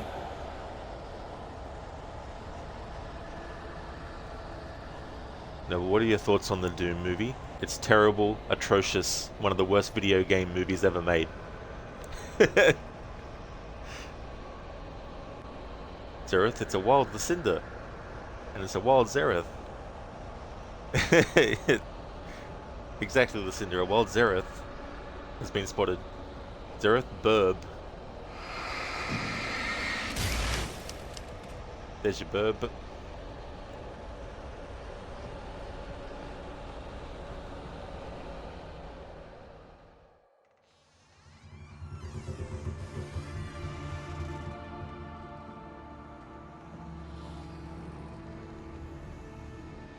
Now you will never get her back.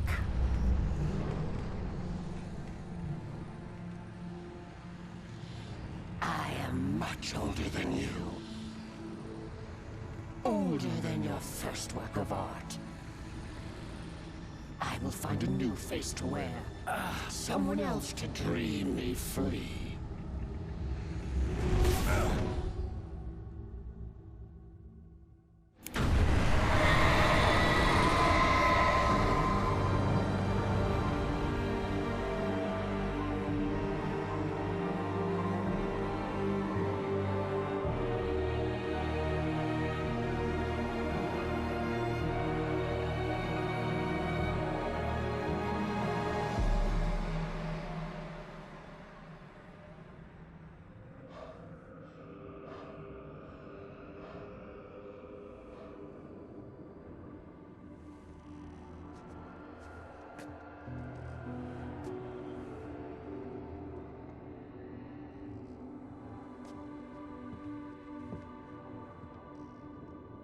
I could feel Alice's presence close by.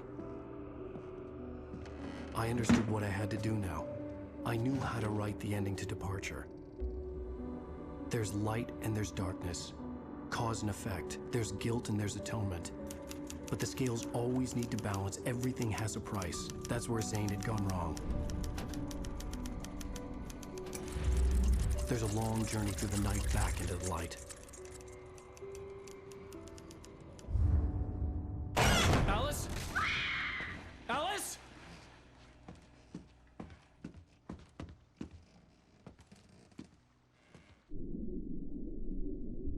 Oh no!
It's not a lake. It's an ocean. Alan, wake up.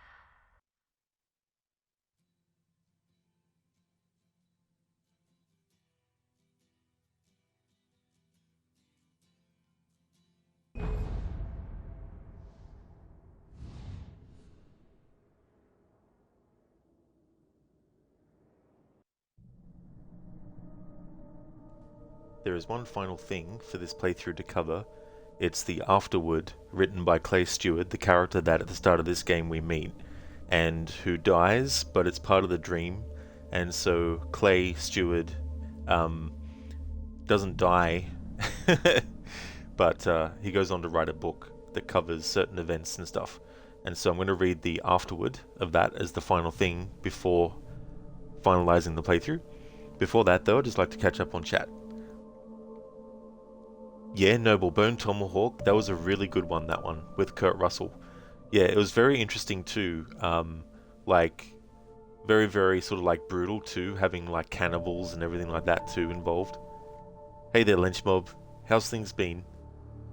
Zara, she only wanted a hug, that's all. That's the only thing.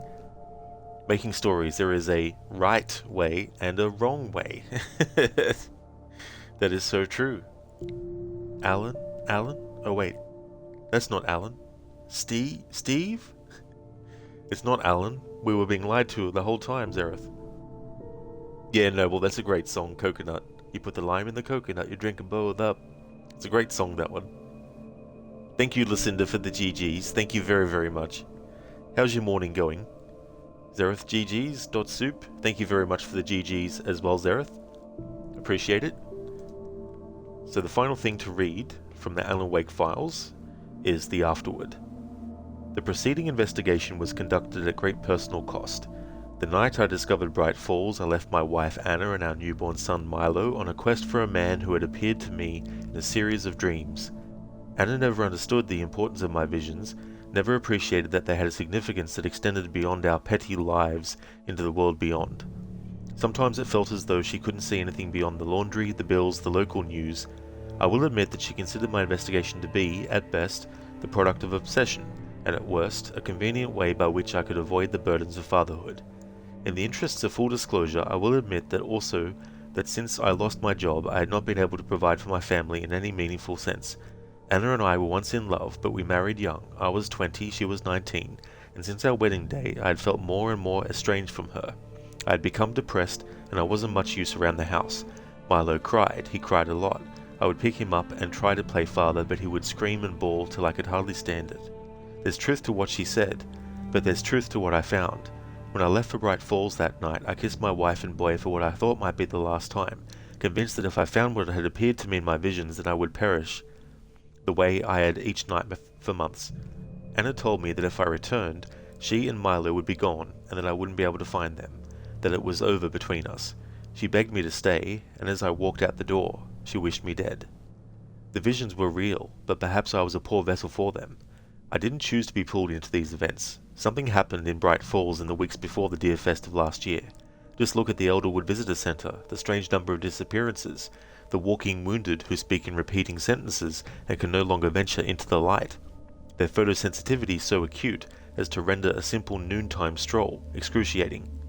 This was not a cover-up orchestrated by mighty governmental agencies or their outsourced minions, but by silent and unanimous town consensus.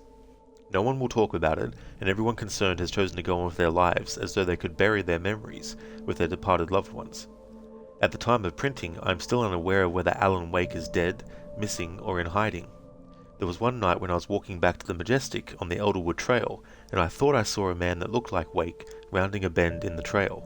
I called out and started jogging, then running after him, and while he seemed to walk at a steady and even pace, I was never able to catch up.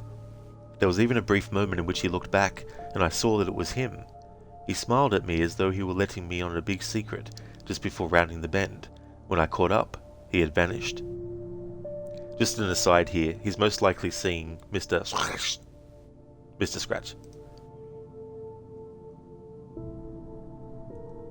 Zereth Cocoa Nuts gone crazy. There's still more to read, by the way, just taking a break from reading it. Thank you, Lynchmob, for redeeming the Red Dead 1 or 2 quote. No, well, the reason you said that is because the song is no this game. Oh, that's interesting. Yeah, I haven't seen it for a while. Thank you for redeeming that, Zereth. The random Assassin's Creed quote. Lucinda, morning is going well. It's Friday and you're ready for the weekend. Oh, hell yeah, Lucinda, that's great. I'm really glad to hear that.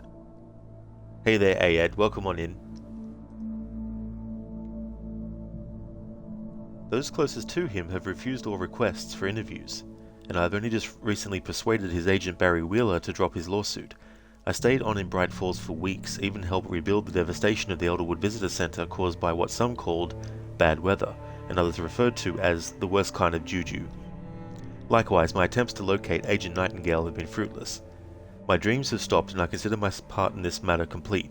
Before leaving Bright Falls, I threw my dream journal into the lake and hopefully returned my visions to their source. I want no part of that life anymore. By perhaps all measures, my search must be considered a failure. I've done my job and I consider this book my torch. I pass it on to one of you loyal readers to continue the investigation and take it where I could not. When I finally left Bright Falls and returned to Madison, I looked for Anna and Milo. The apartment was empty and Anna's family refused to answer my calls. They were gone and I was abandoned, alone. I searched for almost a year before finally making contact. I now work as an assistant in the basement of the university library, shelving books mostly, but occasionally fixing network problems and waking sleeping students at closing time. On those brief occasions when one of these students catches my eye and they look away too quickly, or they are over-polite, I get the sense that they're afraid to catch what I have. Perhaps they look down at me with my anxious manner and ill-fitting clothes, convinced that I am one of life's forgotten and poor beyond pity. I let them look down, smug with the pride of my secret. See, they don't understand what I have. They don't know that when I finish work, my back sore and my feet as heavy as cinder blocks, that I catch a bus to the other side of town where I climb 6 floors to a small but well-kept apartment. They have no idea that when I open that door and see my beautiful wife and boy look up and smile at me, look up at me and smile, that I am awash in the light and warmth of 1,000 suns. They don't understand that I have treasures beyond their imagining, that I am untouchable, alive, and that I walk in the light. Clay Stewart. So there we go. That is the final part of the Alan Wake files. I didn't read it in order in which it's in the book, but I jumped around per what we found in the game and all that kind of stuff. And since this afterward takes place after the main story is finished, I thought it'd be fitting to actually end the playthrough with that bit of information as well. So there we go. That is the end of the playthrough. Before I end the stream, though, of course, I'm going to honor those redemptions. Be right back.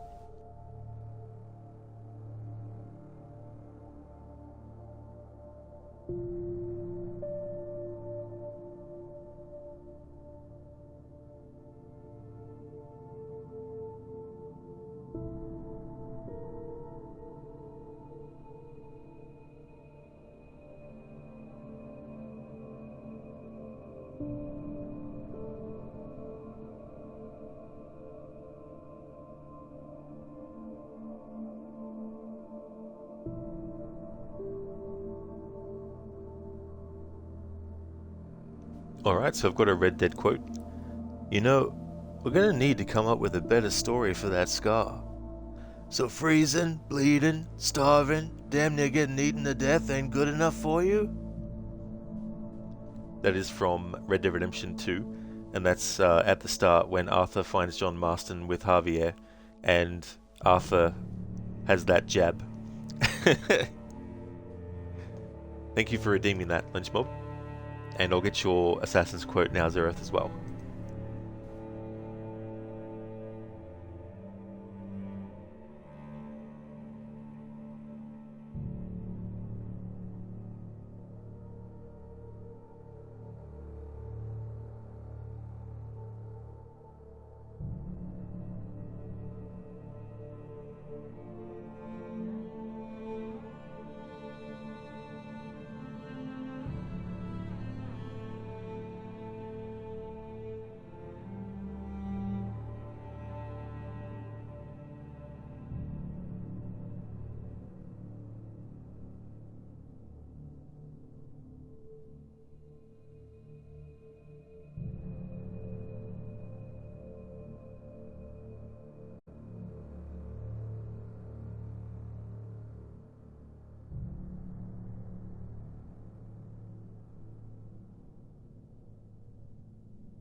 Alright, so I've got a Assassin's Creed quote.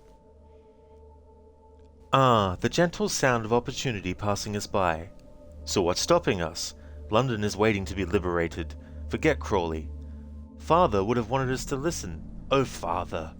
You could continue his legacy in London. Freeing future generations from a city ruled by Templars. You know, Jacob Fry, you might just be right. Then, shall we? Yes, let's. Onward to London. So that's, of course, from Syndicate. Thank you for redeeming that. Really appreciate it, Zereth. Dr. Darling, you're going to end the stream early? I absolutely am. There's no more Alan Wake content related to this that I would like to do. And the horror game I was going to do, I've had to postpone that for another time. So I need to actually think about what horror game I want to actually do now that Alan Wake's finished as well. But yeah, this is where I'm going to call it a stream as well. That's okay, Zereth, for the stream. Absolutely no worries at all. Just want to thank everyone so much for watching. I really do appreciate it. Next Friday, I'll start a different horror game for Friday. I don't know what that will be yet, but I'll update my schedule when that happens, and my About Me as well. And yeah, before we end though, I'll give some shout outs, and we're going to go and raid out again to Crocodiles, who's playing through Assassin's Creed Shadows, I should say. That's okay for the stream and Mita, no worries at all. You take care too, thank you so very much.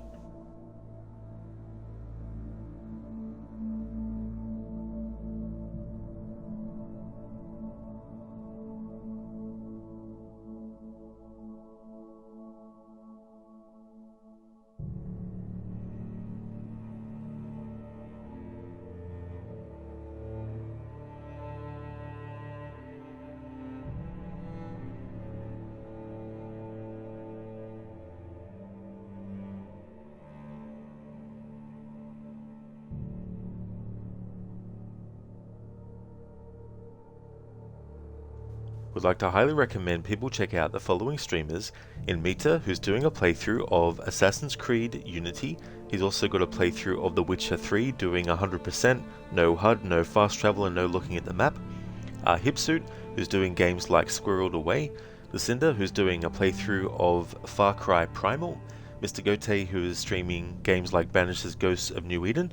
And Shaky, who's also doing streams of games like Mind's Eye and Far Cry as well. So definitely recommend checking out those streamers if you haven't before. That's okay, and Mita for the shout out, dude. Absolutely no worries at all. Lynchmob, thank you so much for the GGs. I'm completing Alan Wake. Hope to see you in another stream soon. Absolutely, Lynchmob, for sure. Thank you so very much for the GGs. And yeah, the next stream that people will see from me will be...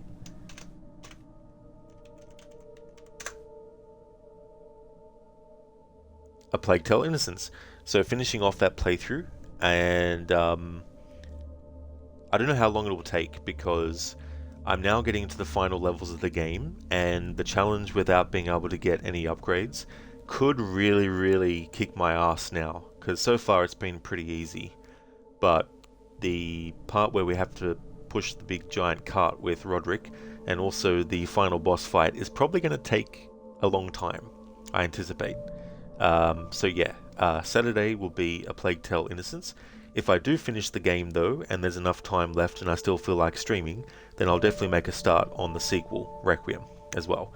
But yeah, that's the current schedule. The early Tuesday streams and the early Thursday streams, I don't really have like a set time for those. But yeah, they'll be much earlier than my regular streams as well. So they're kind of like extra games and sort of like secondary games, I guess you could say, as well. So yeah, that's the current schedule. If you see me streaming A Plague Tale Innocence or Requiem, then you know it's become Saturday. I hope that everyone has a great rest of your day, whatever the case may be, day or night. That's okay, Lucinda, for the shout out. Absolutely no worries at all. Sorry about the timing for how close I was to the end of the stream. But thank you so very much though for popping in. I really do appreciate it. I hope that everyone has a great one. Here's a general raid message that people can feel free to copy and paste. I've also got one for subscribers as well. And there will be another phase in the near future of Alan Wake 1 for its 15th anniversary. Don't know exactly when it'll be, but it'll definitely be before October, that's for sure.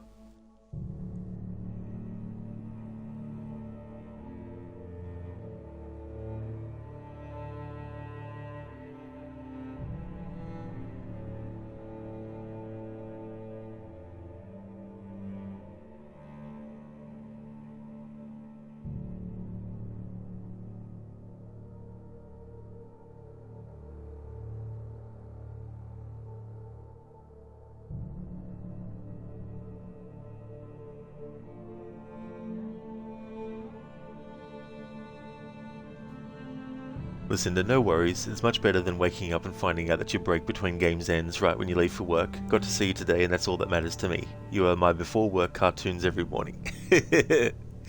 Thank you very much, Lucinda, I really do appreciate that a lot as well. You know, I'm glad that you're able to come in to see the stream. Really appreciate it. Let's go raid 2 Crocodiles and see how he's doing with Assassin's Creed Shadows. Zereth raising awareness from writers, Alan Woke. Well, he's still asleep, I think. Or maybe he's awake. Or maybe in sleeping he's awake and in waking he's sleeping. You never know sometimes.